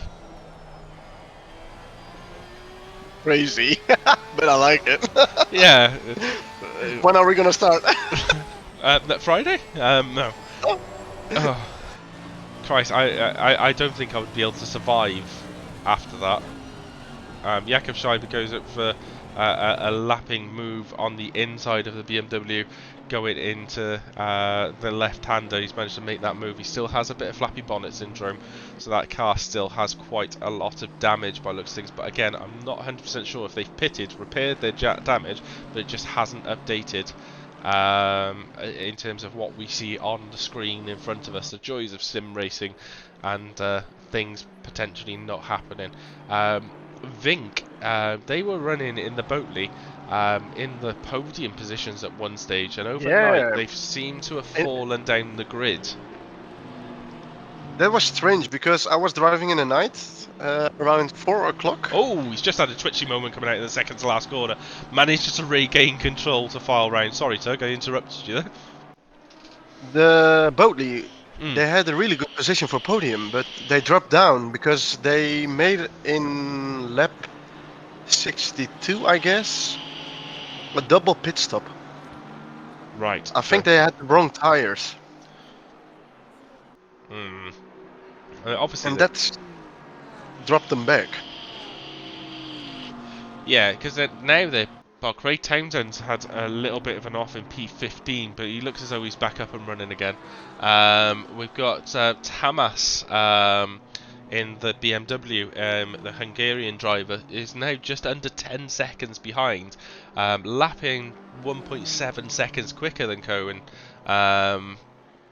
So there's potential that they could fall to the back, right at the back end of the top 10. Jamie, right guys, I'm off to take the Sprogs out for a walk, then I'll be on ACC practicing for Laguna Seca.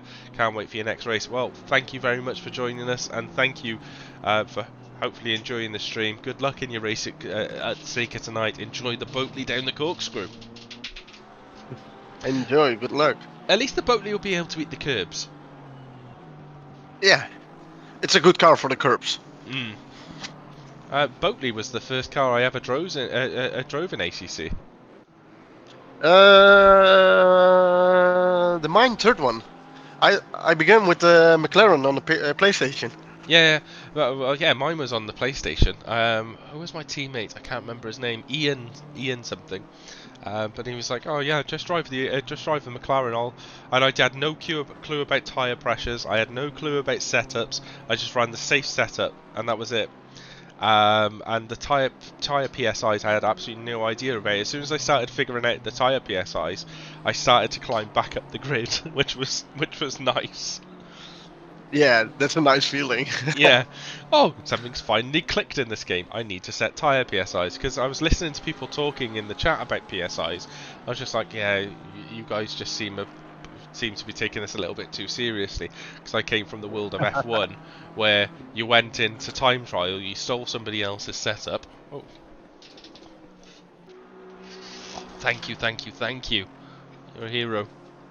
Thank you. Cheers. That's a good mother-in-law, Well, bringing you a bacon and sausage sandwich, isn't it? I'm gonna find myself also that kind of woman. Yeah, so I was just listening to people. I was thinking, oh, you probably F1. You kind of went into time trial. You stole somebody else's setup. You kind of went, yeah, that works, and then you turned up for Yeah. a race, and then you did it. So coming from that world of zero preparation, maybe 20 minutes in a time trial, to going in to do a race, to the ACC world, it was completely different. Yeah, I will believe that. I never played F1 to be honest. The last game I played properly was 2021. The last I never played F1. That's strange. I played MotoGP. Hmm. It's the physics are the same, but yeah, I don't know.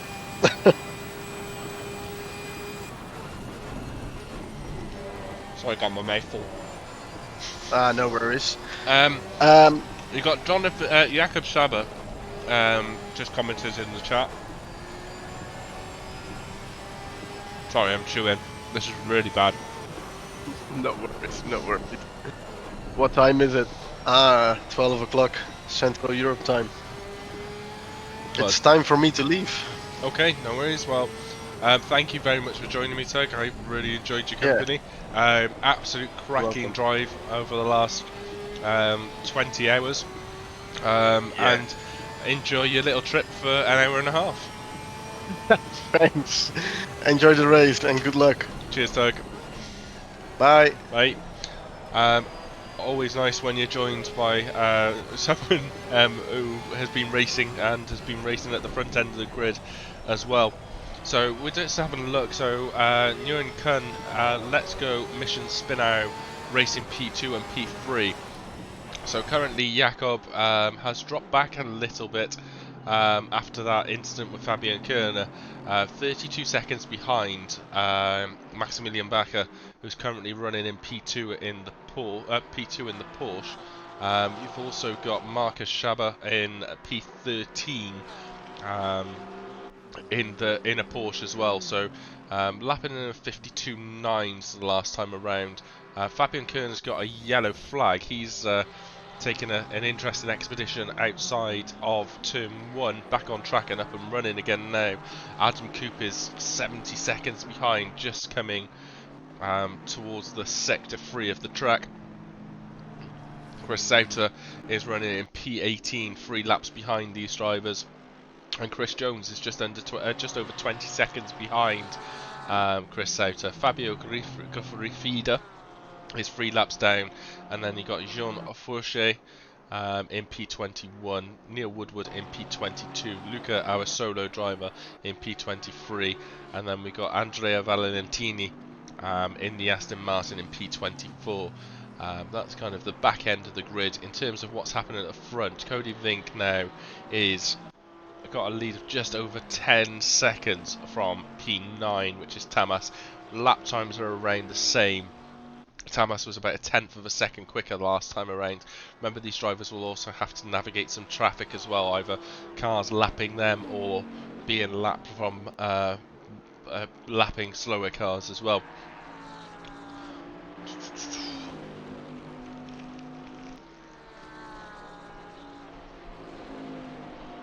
And you'll also have to excuse me chewing. This has been the first thing I've eaten since 11 o'clock last night. So if you don't mind, I'm going to leave you without the sound of me chewing, and I will be back in 2 moments.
Right, I am back. I have stuffed my face with some food.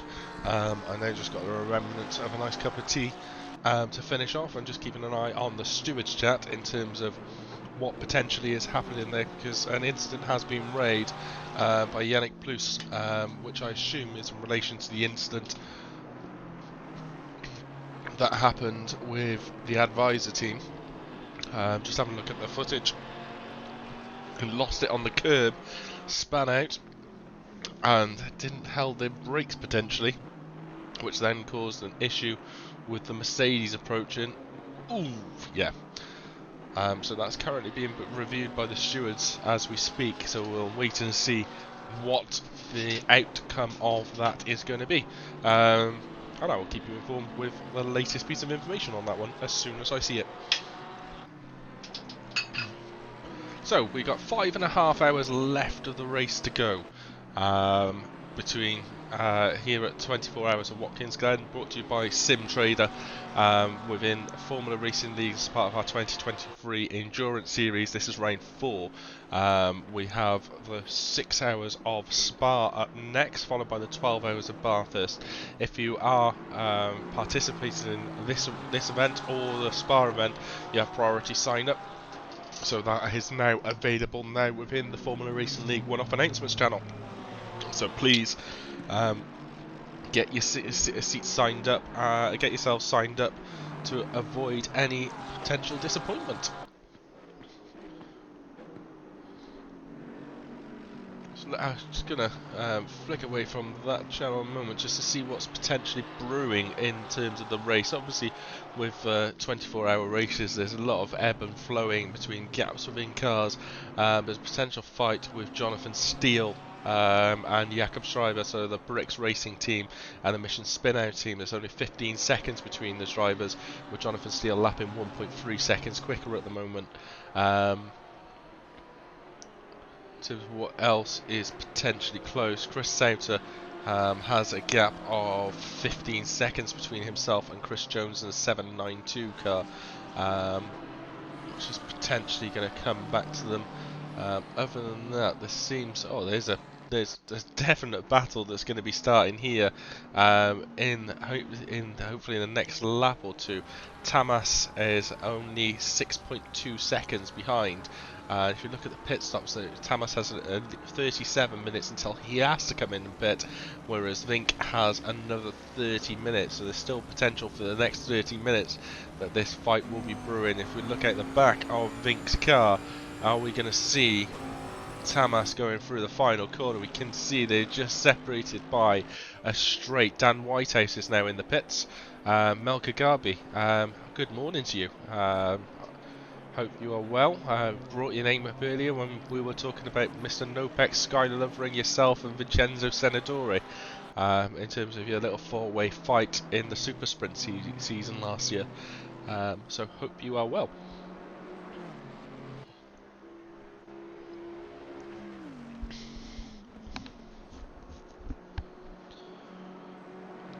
"5 hours and 24 minutes left.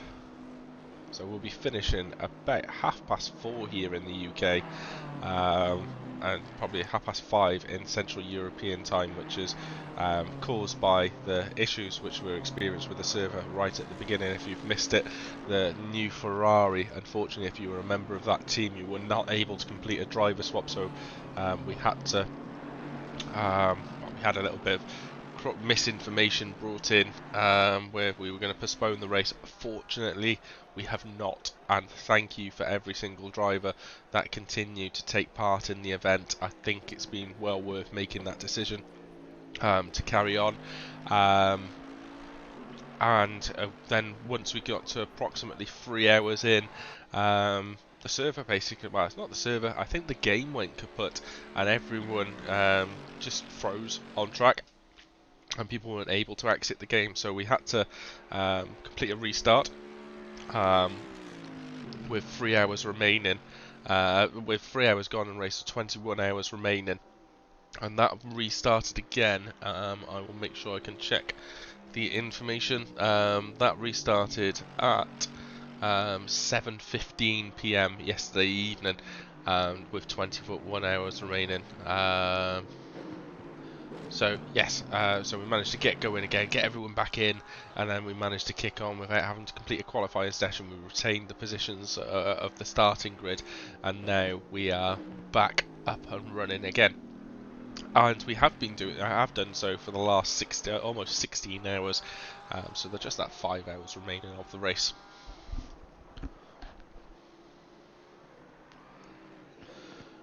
In terms of the grid and the positions itself, so after that restart, Marco Keddy, I want to see if this works a second. If it doesn't, then no dramas. But if we go,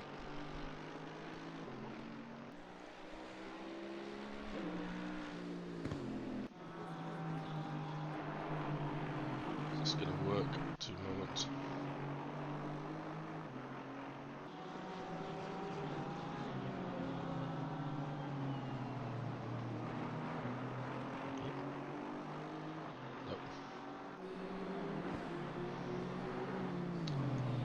I don't think it did work. Never mind, we'll try again. Essentially because there was no, because I've had to leave and rejoin. We're not able to pick up the starting grid from the second race. So there we go.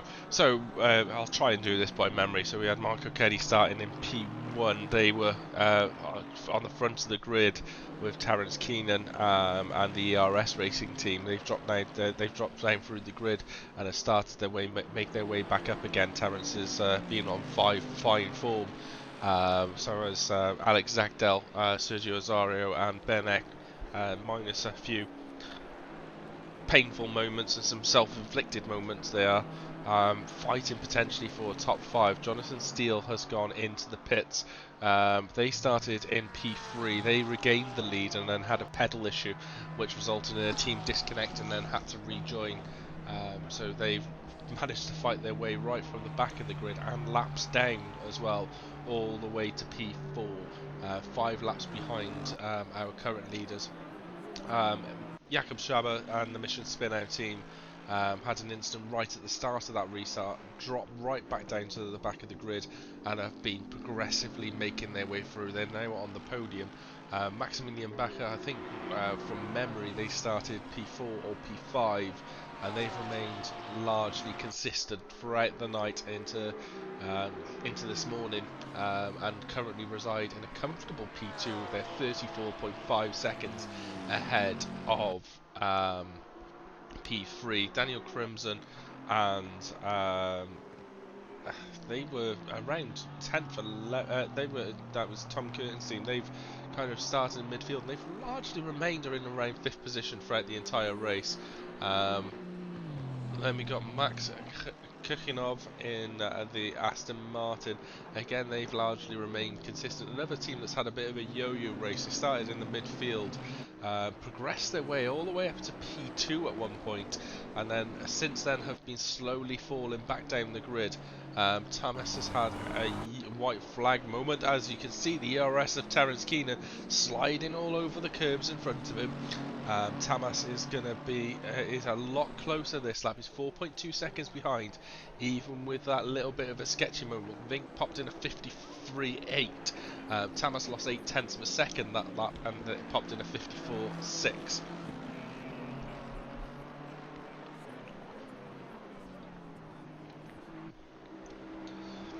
So I personally am really looking forward to a shower after this. Just having a look at the Craig Townsend in the Aston Martin is showing us a bit of a yellow flag. Chris Jones is 6.2 seconds behind the Mercedes. The Mercedes has now dived into the pit, so Chris Jones and the ERS team will get P18. They've had quite a few pit stops overnight with some tyre issues, some fuel issues, but Chris Sato managed to complete 20 minutes of that stint, so we'll probably be hoping for longer stints towards the within this race, and then there's 4 seconds between Vink and Tamas, which is probably going to be our closest fight on the track. We'll try and stay with that for as long as possible.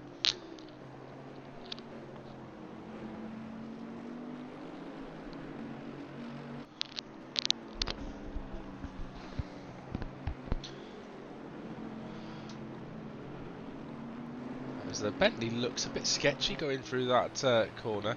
You can see Terence Keenan looking to complete a lap between these two drivers.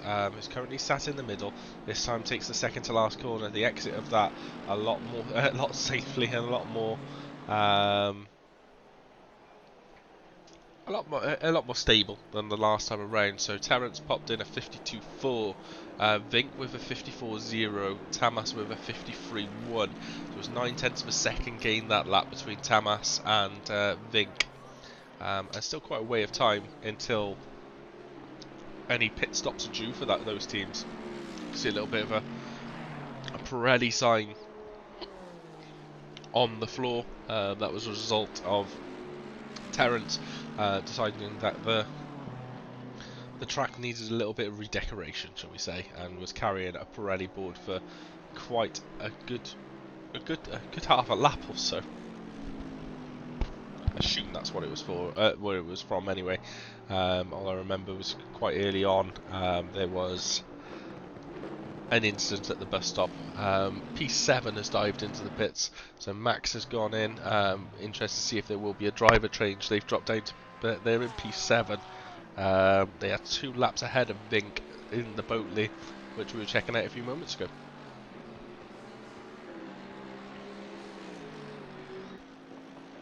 So that bonnet still hasn't been repaired in the Mercedes.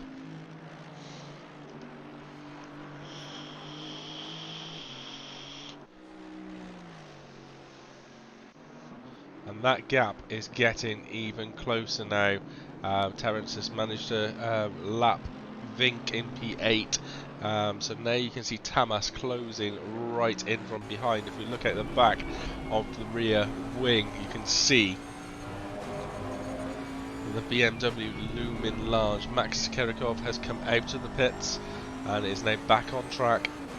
There's nothing separating Vink and Tamas at this moment in time, so it could potentially just be a straight fight. 1.5 seconds separating the two. That lap, Vink was 1.8 seconds slower than Tamas, so the fight is definitely carrying on. 5 hours and 15 minutes is still a long way to go in this race. That's still an hour and 15 minutes longer than the 4 hours of Brands Hatch in last month, so it's still a substantial amount of a race. However, from a commentary point of view, it feels like we've broken the back and we're almost towards the end, but still a very, very, very long way to go in this race. Drivers have almost done 500 laps of the 21 hours, of course.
Sorry about that. I missed the overtake from Tamas on Vink.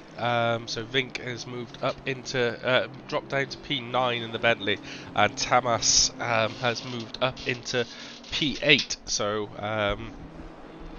as it's the middle of the day, and being a dad, a husband, I sometimes have to partake in family life. Otherwise, the punishments will be severe. In terms of lap times, Maximilian Bacher is currently the fastest driver on track in the Porsche. Running at his last lap was a 51.8. The leaders with John Beaton was completed a 53.2. It's nice to see John back in the car.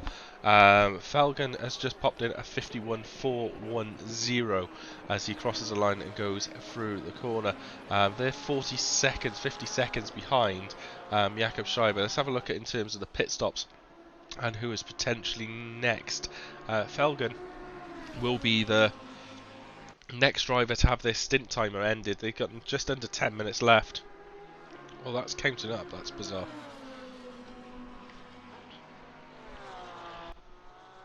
They're all counting up.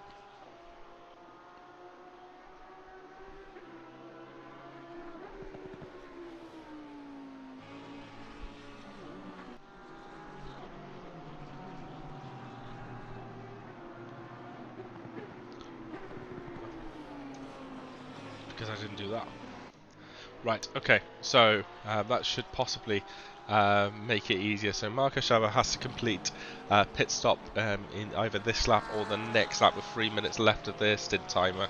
Maximilian Bacher has 6 minutes left of their stint timer. Chris Jones has only 6 minutes left of his stint timer as well, so not long to go in terms of their stints. Andrea Valentini just goes for a pirouette on the exit of the bus stop, currently rolling backwards. We'll be hoping, well, we're all hoping. Neil Woodward's also had a spin and an instant with Adam Coop by the looks of things, and they are hopefully getting back underway. But Neil Woodward is parked on the outside of the track, allowing cars to pass quite nicely through. Marcus Schreiber has gone off as well with 2 minutes left, so these tyres are now starting to get extremely painful for the drivers. Schreiber's in P13. They've had, again, one of those teams have had to complete a recovery drive and has slowly started to lift their way towards the top 10. They do have to gain at least another 3 laps to be able to get in that position, and having a spin will not help. They've decided to go for another lap, interestingly. So the stint time will be right at the end of their stint. They're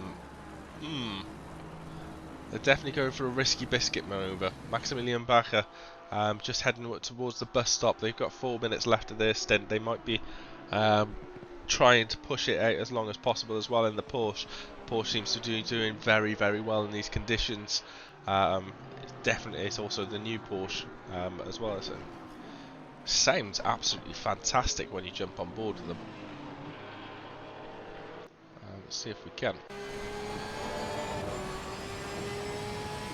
Sounds very, very grunty. You can see the wipers are still going crazy. It's still raining here at Watkins Glen. Track temperature's now gone up to 17 degrees, so it's increased 3 degrees so far in the light. It is coming up to 8 AM local time here at Watkins Glen. Just over 5 hours of the race remaining.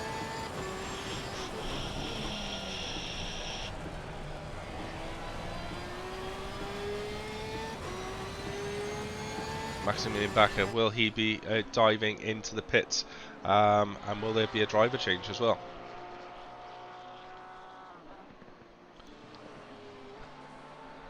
Looking at the line, no, he's not doing a pit stop. Where is Marcus Schreiber? He definitely should be doing a pit stop. He is right towards the end of the maxing out his stint. Let's have a look. 34 seconds left. He'll be praying there's no incidents through the last corner, no spins. Moves across the right hand side of the track, goes through the yellow lines, observes those absolutely to perfection, and slows down towards the pit limiter line. Marcus Schreiber goes into the pits to get that pit time reset. also got Chris Jones, who's gone into the pits as well to have their pit stop. Fabio Carafrida is 3 laps behind these drivers. Chris Sauter will regain that position back. We've got Maximilian Bacher, who should be pitting this lap as well. Although his lap times are he's going quicker and quicker. Porsche's not notoriously meant to be absolutely awful on low fuel. However, he is performing absolutely fantastically. Got hold of the 212 car, driving it to perfection.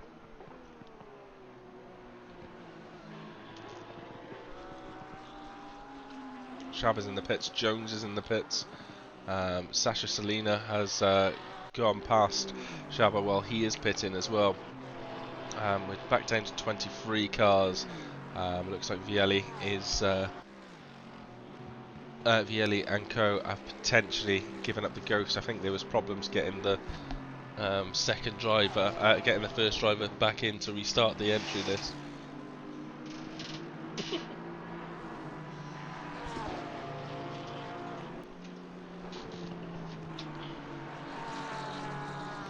And therefore has then broken the entry list, where they can no longer get everyone in to be able to do driver swap, and it's just kind of put them out in a brand new car. Chris Jones comes out of the pit back into 19th position.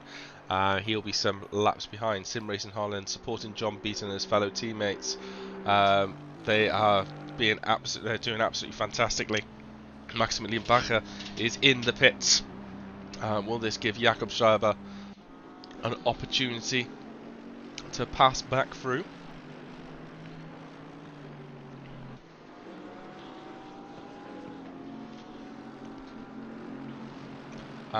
Yes, John is doing absolutely brilliantly.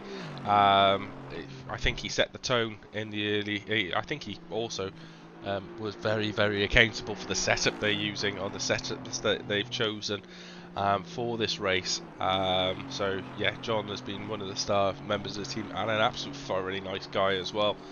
I have nothing but good things to say about John. He's been brilliant.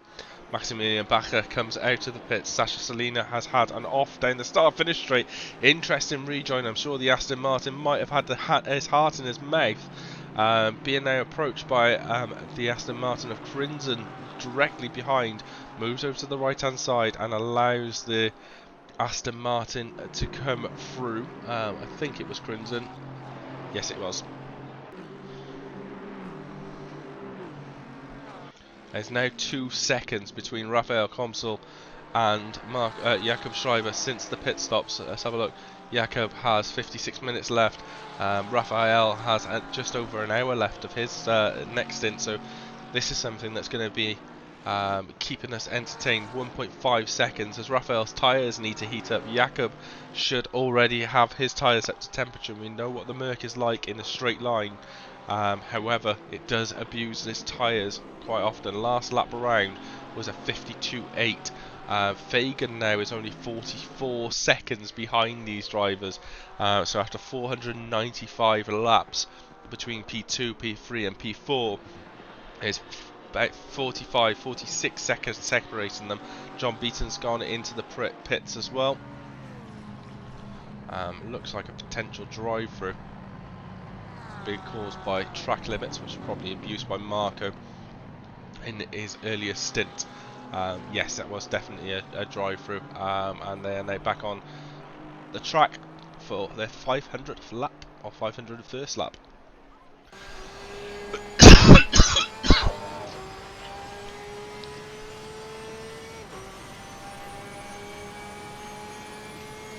Water being kicked up by P2. As Jakob Schreiber starts to try and crawl them in. You can see the Porsche in front last time around. Jakob popped in a 52.1, which is a very quick time. It can't yet see what the pace of Raphael was as they head up towards the bus stop. The Mercedes is in the slipstream of the Porsche as he gains ever closer towards the braking zone for the first part of the bus stop. Brake at around 300 meters, take as much curb on the right and the left, drift over, cut the left hand and the right again, file through into the right hand corner, patience on the throttle to blast out. Not brave enough yet to take any of the exit curves, drop down again to possibly gear 3 or 2, depending on what your talent is.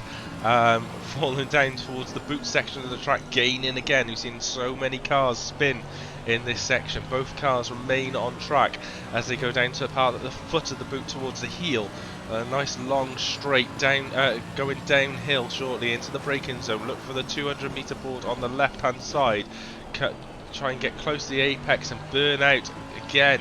You can see Jakob has not taken the exit curve straight away to the left hander into the final sector of the track. Get the power on. You see the curve gets cut away there into the final chicane. Another place where we've seen so many drivers spin out. Seeing Jakob delaying getting on the throttle, has to ride the curve, drop down to third for the final corners to power down the start finish straight for yet another lap. We'll have a look at the lap times for this one. Jakob Schreiber and Raphael. Raphael's was a 53.2. Jakob a 52.9. We've got a car in front which is going to be a potential obstacle. I'm not sure who it is, but it looks as though it's a Mercedes, I think. As we're going up the hill, remember this fight is for P2 on the grid. Jakob Schreiber and Raphael. Definitely getting closer this time. Raphael, is he going to make the move into the bus stop? He will be side by side. He's got his nose in front. He's passed. Mercedes power. Absolutely fantastic move and fair battling by Raphael. Realise there's no point in risking it and defending too vigorously. The Mercedes just had so much more power going up the start finish straight and breezed past before the braking zone of the bus stop. What Raphael has to be concerned about, his last lap was a 53.2. Felgen last lap was a 51.7.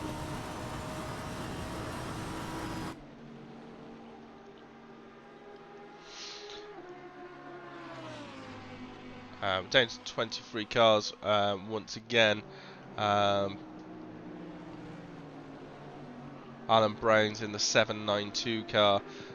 Luca Morel is in the 74 car. Once again, the Brazilian doing stint after stint after stint. David Hill in the car 25, back ice on track. Adam Coops going slowly, but I think that was in the braking zone to allow the leader to go through. Chris Sauter's going slowly as well, but he looks as though back up to speed. Already a gap of 1.7 seconds has developed between P2 and P3 as they go round for another lap. Jakob Schreiber did a 52.1. Raphael's lap was a 54.3. And gonna wait and see what the lap time of Felgen is as he goes through. I think he's going on to.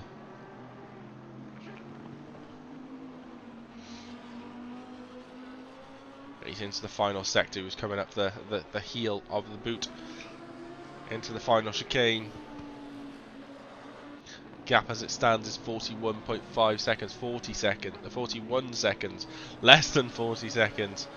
So that time is dropping so much. Has a little bit of a slipstream of the Honda in front of Luca Gione. That lap again was a 51.3. Cody Vink makes gains a position on Tamas. Tamas is in the pits. Tamas is just coming to his pit box by the looks of things.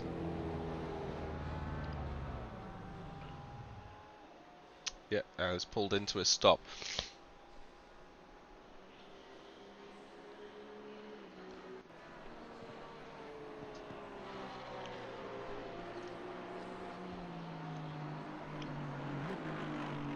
I'm supporting you, Sergio. How has your race been going? I've seen you in the on the grid a couple of times. Progressed quite nicely up to P6, 8.2 seconds behind P5. Last time around, Terence was 1 second quicker than Daniel Crimson in P5. So potential for a top 5. I think a podium's potentially out of the window, especially with the pace of Jakob, Raphael and Felgen at the moment. Daniel Crimson, like I said, a second and a lap slower this time. Adam Coop is coming towards the end of his stop. Daniel Crimson is indeed popped into the stop. That's a lot earlier than scheduled. Let's have a check and see if that is a drive-through or not for Daniel Crimson. Looks as though it might well be, although we do have quite a few pit boxes between now and the end of the straight. Terence Keenan goes through turn 1. Oh, it looks as though he is indeed. He's having a stop.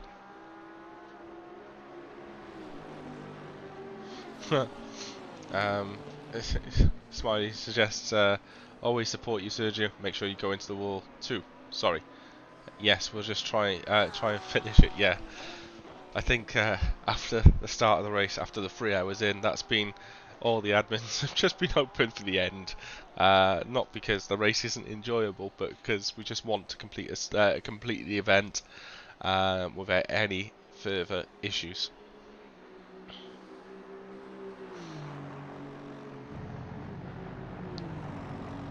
Absolutely mega result. They've clawed that one back through superbly. Daniel Crimson is now out on the track. How long has Terence got? Terence has got a couple of minutes, so we'll be hoping that the overcut works in his favour. Adam Coop is back, coming into the pits in the McLaren. Alan Brown is now within 36 seconds of Chris Sauter, who's now going to be lapped by Terence Keenan as well. And this time the front bonnet has definitely been repaired. Gets a bit twitchy on the exit as they head towards the final 2 corners. Mercedes on Merc action. Merc wins.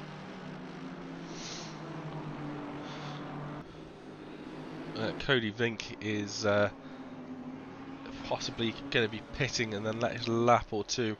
Currently just been lapped by Fagan, and again, if we have a look at the lap times, that lap was 1.2 seconds quicker than Raphael in front, so definitely Vink isn't pitting this lap because that would have been an illegal entry.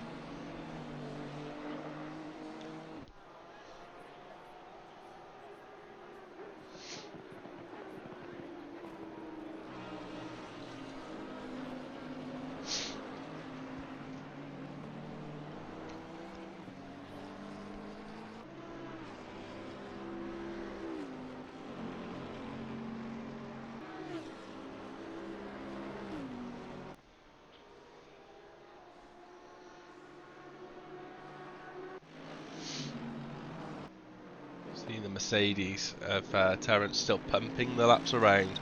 This will be their 500th lap as a team. Obviously it was more completed prior to the reset, but 500 laps.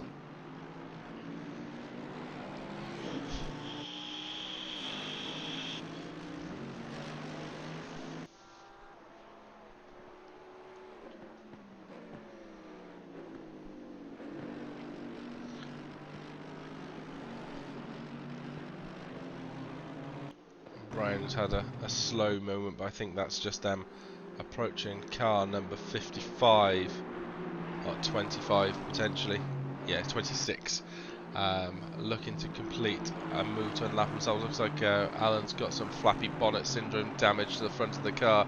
They're 54 seconds behind Chris Sauter at the moment. Last lap they were 9/10 quicker. Chris Sauter's going slow as well as he goes towards the pits to serve is, I assume, is his driver change, because that wouldn't normally be a scheduled pit stop with just 25 minutes gone within his stint.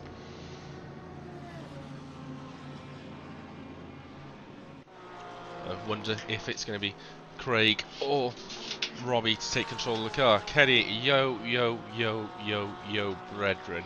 How are you? I was actually just thinking about you a few moments ago, and the joys of what needs to happen after this race.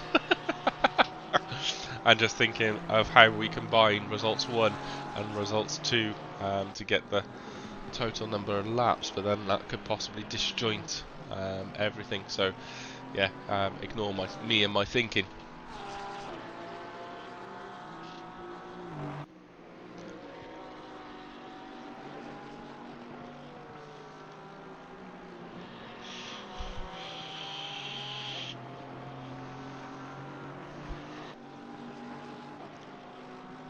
Alan Brown has passed Chris Sauter, who is indeed in the pits. They're just coming out of the pits now, so they're back in P19.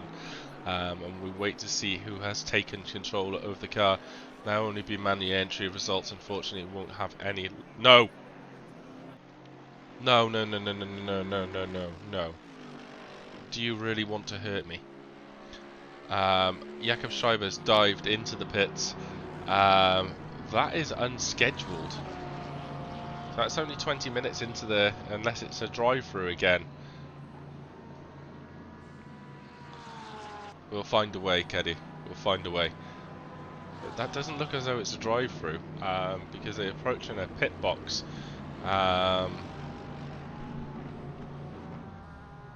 Yeah, so they were first in the service. They get the last pit box. So that is an unscheduled pit stop. Terence Keenan has probably this last lap, and then they have to go into the box. Robbie Robstra is back in the car number 2.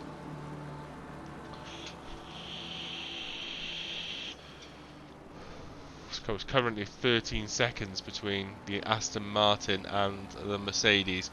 And 15 minutes difference in stint timers, so they'll be out on track together for some time yet.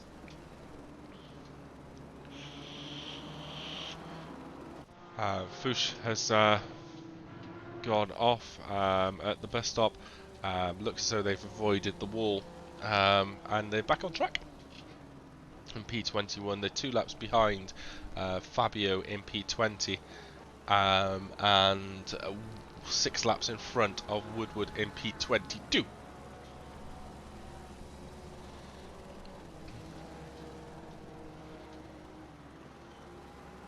More pain for us then, yes. Just a little bit more pain, Sergio.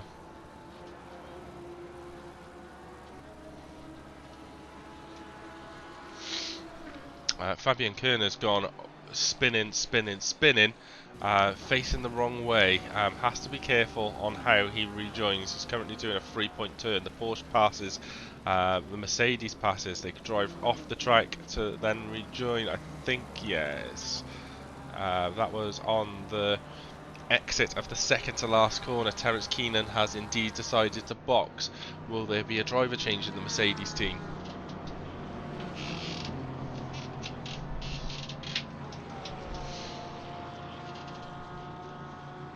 Oh. On a scale of 1 to 100, how hanging are you? Oh, I am starting to flag. And really struggle.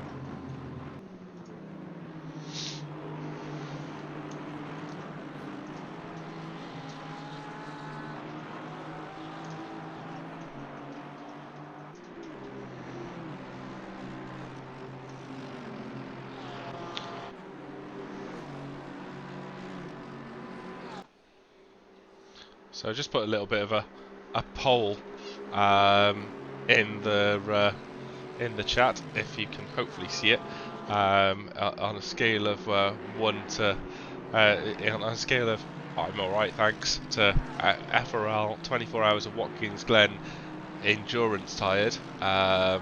Please cast your vote.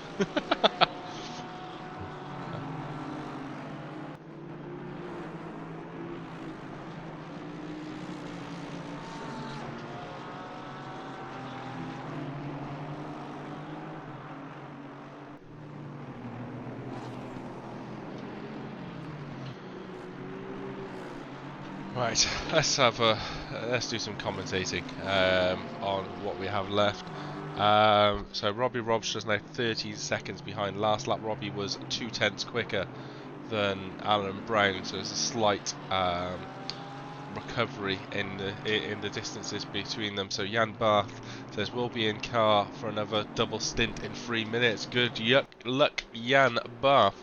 Fabian Carter is just coming into the pits for that driver change.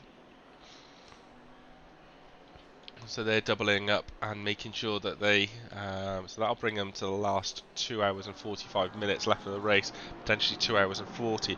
Felgen now is 33 seconds behind Raphael. Johnny Mannering, after that pit stop, they've dropped that back down into P4 and 28 seconds. Let's have a look. I think Felgen has 30 minutes left of his stint, so it's still going to ebb and flow between the drivers.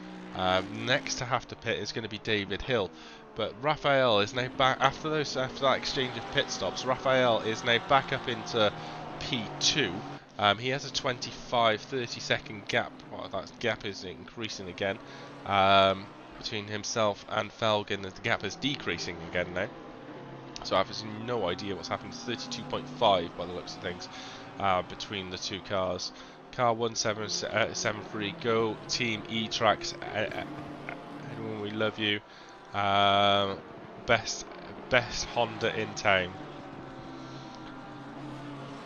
So I did, yes, Luca Gioni, here he is. I see if I can actually. I did see somewhere.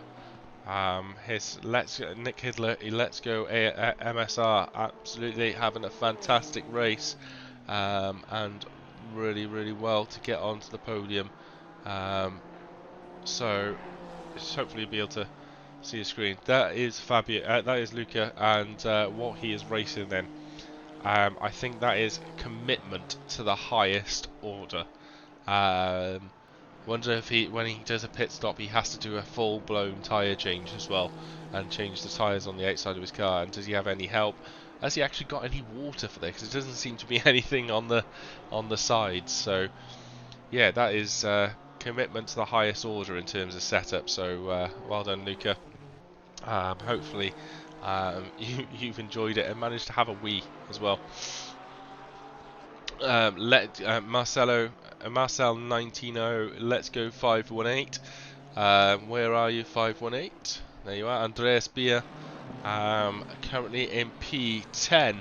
When I was reviewing fighting earlier, they were fighting to try and get back into the top 10. So they've kind of jumped in and around there, and now are 10th. Jos van Dijk is in the pits, in car number 1. Craig Townsend is in the pits in car number 26, with Martin Anger in P14 in car number 19. So Robbie Robster popped in a 54.7, again a 1/10 of a second quicker than Alan Brown once more last lap. Rafa Campos, currently back in control of the car in P6, is 3 seconds behind Daniel Crinzen, who they passed on the last set of stops. So the undercut didn't quite work, but it's definitely got them a little bit closer to the car in front this time.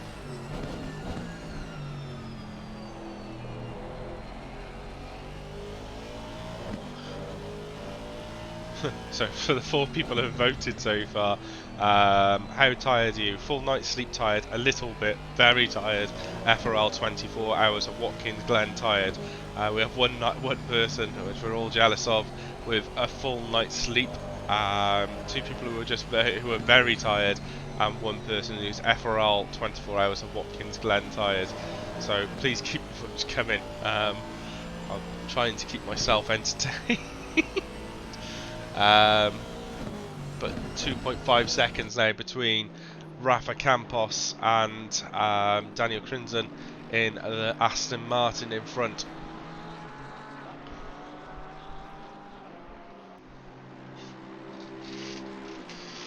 I will be back in 2 seconds. I've got to take washing in because it's raining. Joys.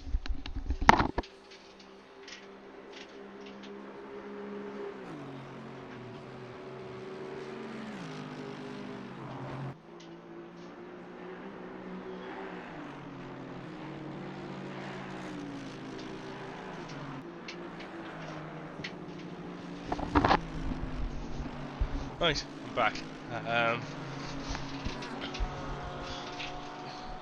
Got told off for folding the washing badly earlier. Oh, Rafa Campos goes very, very wide and gets a little squirrely on exit.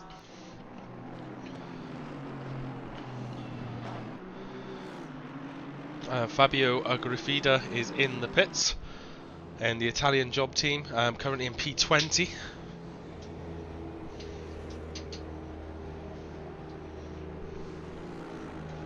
One thing I didn't check was, what was that penalty for the incident?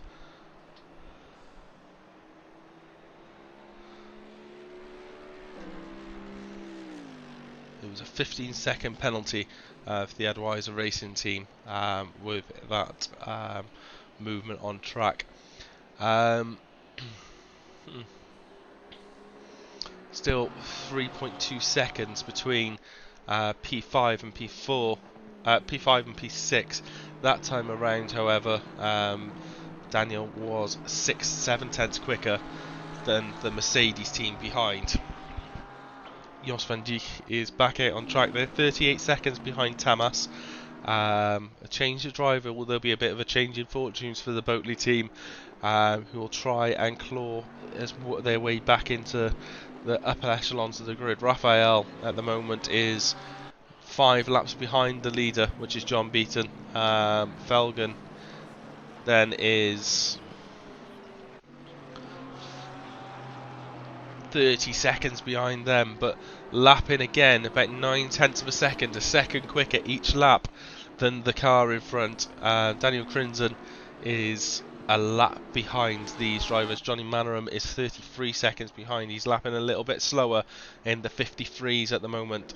The amount of rain that's fallen on this track is, as we said earlier, it's not the rain you expect to get absolutely soaking wet in, as in it's a complete and utter deluge, but it's that rain you just get annoyingly wet in, and that's what's continuously falling onto the track.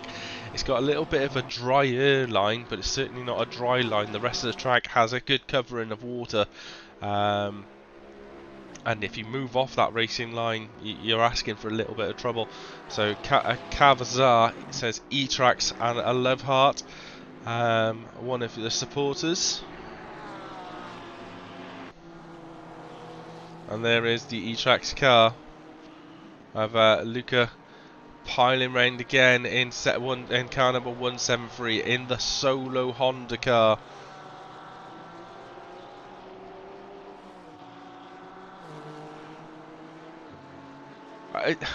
The thing is, this guy has raced for a fair chunk of the race. He's obviously had a couple of pit stops, but his pace is fantastic. In the 53s, which is faster than the 4 or 5 cars in front of him, and in line with drivers in and around the top 10.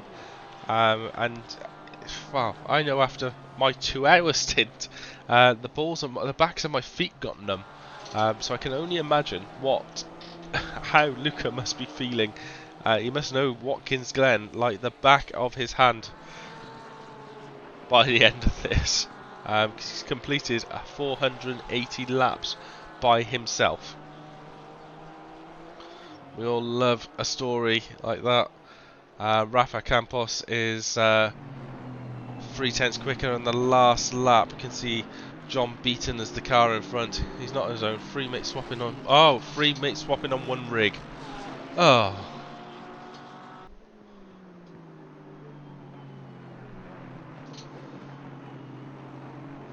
That's made me sad. I feel conned. So how tired are you? The winner is full night's sleep. And Raven, I know you didn't have a full night's sleep. Thank you for contributing to channel points. Yeah, you've ruined this race. I'm just going to fault down the server and give up. Max Kerichov has gone round and has gone deep and has gone into the wall, and the Aston Martin rejoins the track in P7. They have 2 laps to chase Rafa Campos in front, and 2 laps behind is Tamas. Yep, cancel a lot, done. Give up. Trying to figure out in my head, we've got 4.5 hours left of the race. Are the drivers going to get to about 650 laps, do we think?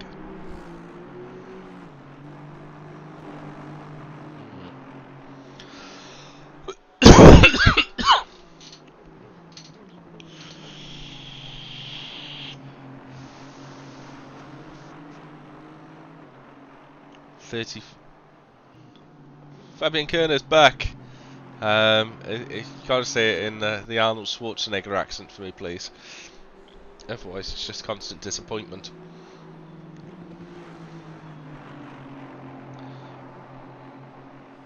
Oh, so right, so Patriciano Liezzi has taken over P20. Alan Brown has fallen 10 seconds behind. Looks as though there's some front end damage to that Aston Martin once again, as he falls back into line in front of the Advisor Racing team. But Robbie Robstraw brings that car back up into P18. Fuchs has gone round at the final corner and decides that he wants to go into the pits. Don't think it was a scheduled pit stop. Well, they had 6 minutes left of that driver stint, but they are back into the pits and potentially a driver change there. So 3 laps now behind Adam Coop in front is car number 2. Adam is on lap 498. 17 laps behind our leader. The leader has a 5 lap gap.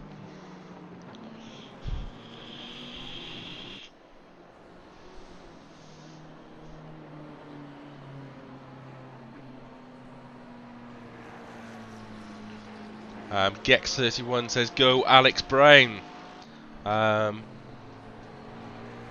What car is Alex in? I don't see that name on my screen.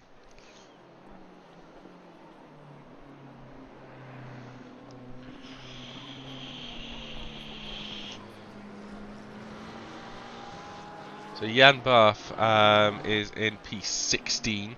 90 seconds behind Craig Townsend in P15. Martin Anger in P14. Just going through turn 1 is a 99-second gap then to Maxim Oberin in P13, who dives into the pits. Interesting entry to the pit lane. Bjorn Claessens in P12. 2 laps behind Luca Amaral in P11, who's 86 seconds behind Andreas Beer in P10. So 792.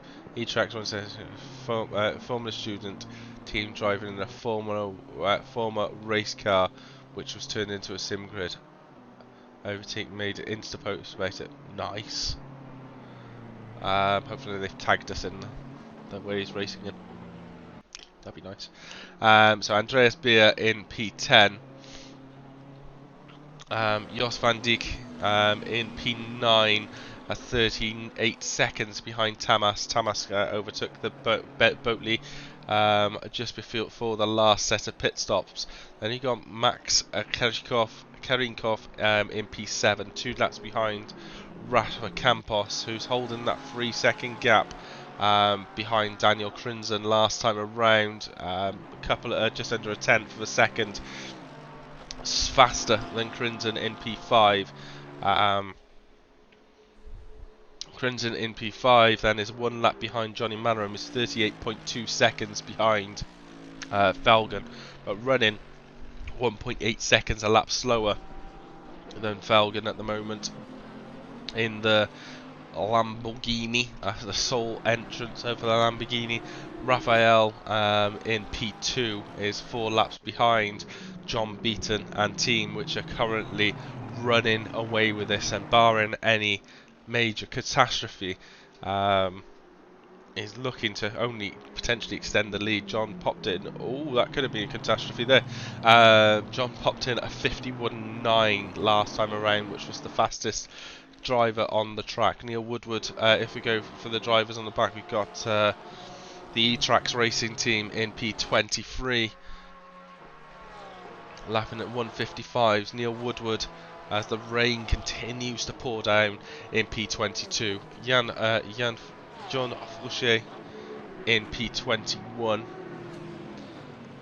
Just completed their pit stop. Pietriano Liezzi in P20. Alan Brown in P19. 20 seconds behind Robbie Robstra in P18. Adam Coop is 3 laps ahead of Robbie in P17. There's 96 seconds then between themselves and Jan Barth. And then we spoke, Craig Townsend is 24 seconds behind Martin Egger. So that is a bit of a interesting route around the grid, but that is the grid as the positions of the drivers as we see it at the moment.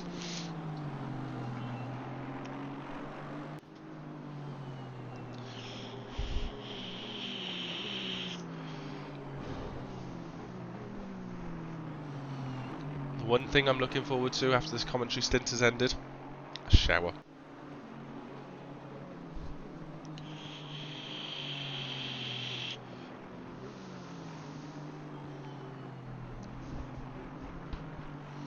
A really good shower. Good times. So, just about see the Mercedes behind. Rafa has kind of eased his tyres in a little bit and is now starting to push a little bit more. Last time around was a 52.5, Crenton was a 53.2, so 0.7 of a second gained. It was a drive through, I can't see, for car number 50, which is Adam Coop in P17.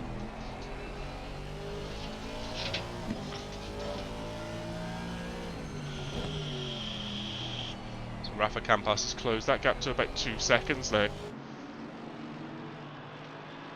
Jean Fouche and Jordan Rose. I've seen both drivers on track a fair few times. Currently in P21, 5 laps ahead of Neil Woodward behind. So yeah, hopefully you guys are enjoying the race. GX31.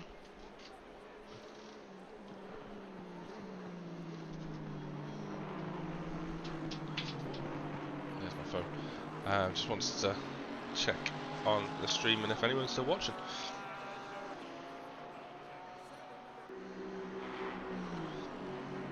As we start to come towards the last 4.5 hours of the race, conditions have been largely wet throughout. There was a dry spell. French friends, allez le bleu. Oh, Rafa Campos goes slidey through the bus stop. That might be why your tyres are dying, mate. Just saying. 2.5 seconds. Pamal. I only know bonjour, comment t'appelles-tu? Je m'appelle James. That's probably the extent of my French, unfortunately. I know a little bit more German, but not very much.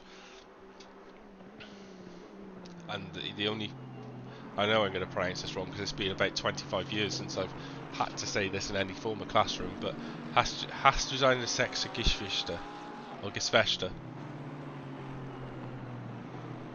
was the only German phrase I actually learned.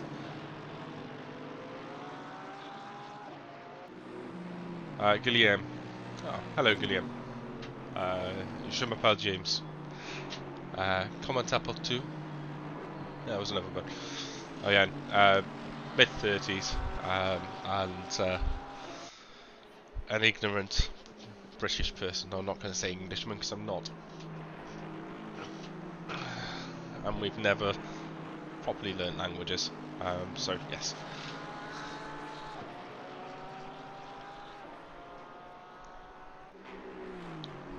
So this is our closest battle. Last time around, again, Rafa Campos gained just over a tenth. Maxim Oberon had a little bit of a yellow flag moment, but he is still on the track. Neil Woodward is having a yellow flag moment, or he's back on track and is going round at the moment. Nice to meet you too, Gilliam. Hopefully I pronounced your name correctly as well. I'm sorry if I haven't. But no, Neil Woodward isn't going sideways. However, there does seem to be quite a lot of flappy bonnet syndrome for the 999 car in the four ballers. Let's have a look towards what we see in terms of the pit stop. So Andreas Beer is due to pit in the next couple of minutes, along with Luca Amaral, who has 7 minutes left of his stint timer. Paggiano Eliezzi has had some damage in the Italian job team. Neil Woodward is making his way cautiously to the pits. And 1.4 seconds between Rafa and Crimson. Thank you. Mercy. We try. Hopefully one of my good friends will be joining me in a bit to finish off the stream. And I get to have that shower. I just want to pass thanks on to, well, first of all, Marco. Hopefully you're not listening, but absolutely fantastic work getting this event up and running. Go with all the server issues and trials and tribulations that we've encountered. Kerikov has had a little bit of an off, but seems to be back up and running again. So yes, Marco. Oh bugger! Good work for getting the server up and running. Awesome work trying to figure everything out. Great work by Chromedix on the comms. No, nobody likes you. Not Chromedix, Keddy I'm talking to. Chromedix, great work on the comms for the first stint. And great work from Raven as well, who did a large majority of the night stint. So if you're listening, thank you very, very much. You guys have been awesome, but we still have 4 hours of this race. I'm just hoping that the end is nigh for me.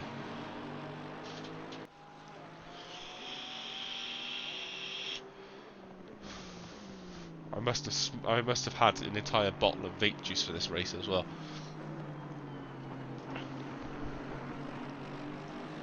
Raven, you are still alive. Just got out of my bed. Start comms in half an hour. What? Oof. I am gonna have a shower straight from this race. Straight from this comm stint. Go to toilet because I am absolutely in desperate need. With the Aussie legend Chad Rice. No, don't. What? Don't go away. I'm dying.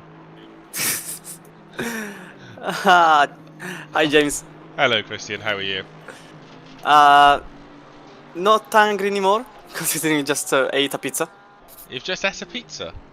Ironically speaking, yes. It's Sunday. It's tradition, at least for me. Oh right, okay. I was just going to say, in general, is the Italian's version of a British Sunday roast a pizza? No, it's just that I usually eat it. I usually eat it on lunch because on dinner is the pizzeria is way too full of people. There is too many people and I have to wait. So I usually go eat Sunday morning. What type of pizza was it? And did you have pineapple on it? No. No pineapple.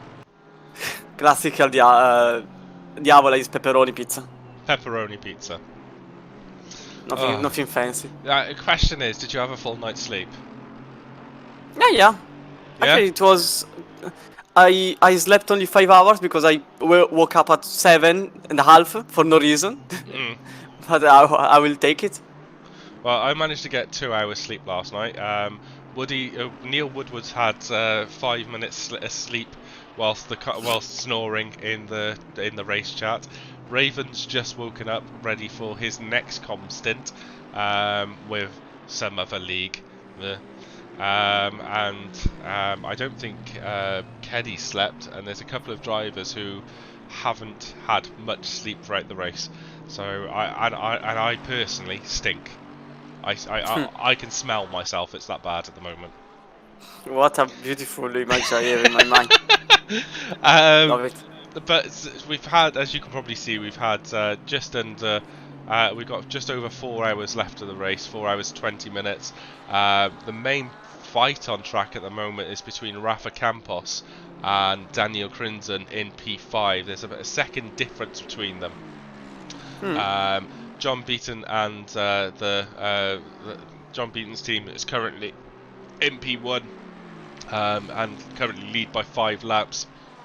There's a potential change for P2 with Felgen closing down on Raphael in P2. Johnny Manoram seemed to have dropped a little bit of pace since joining back in, and that is our kind of top 6 battling it out at the moment, and the weather's like a bad day in Birmingham. Yeah, it's been like this for the entire endurance. So Well, wet, dry. Now it's completely wet. Yeah, it's just been absolutely soaked. Temperature currently is 18 degrees. It's gradually warming up, but that rain just is not going away. And I drove for 3 hours during the night, and it was comfortably wet. It's not that aquaplaning wet. It was you could drive and drive consistently. Obviously, you know me, I'm not the fastest driver in the world. I was doing 55s consistently, so there wasn't that many offs, but it was just going round in that monotony. There's been a lot of drivers who've had some pirouetting moments, but yeah, it's so far so good, and 23 cars left on track as well, which is nice. Okay. Right, did you hear me say thank you, by the way, earlier in the stream? I was putting away some things, so not really. Right, okay. Well, I'll say it to you. Just want to say thank you for the initial comms, and thank you for saving me by completing the race. No problem. Right, I will leave you with this battle. I will turn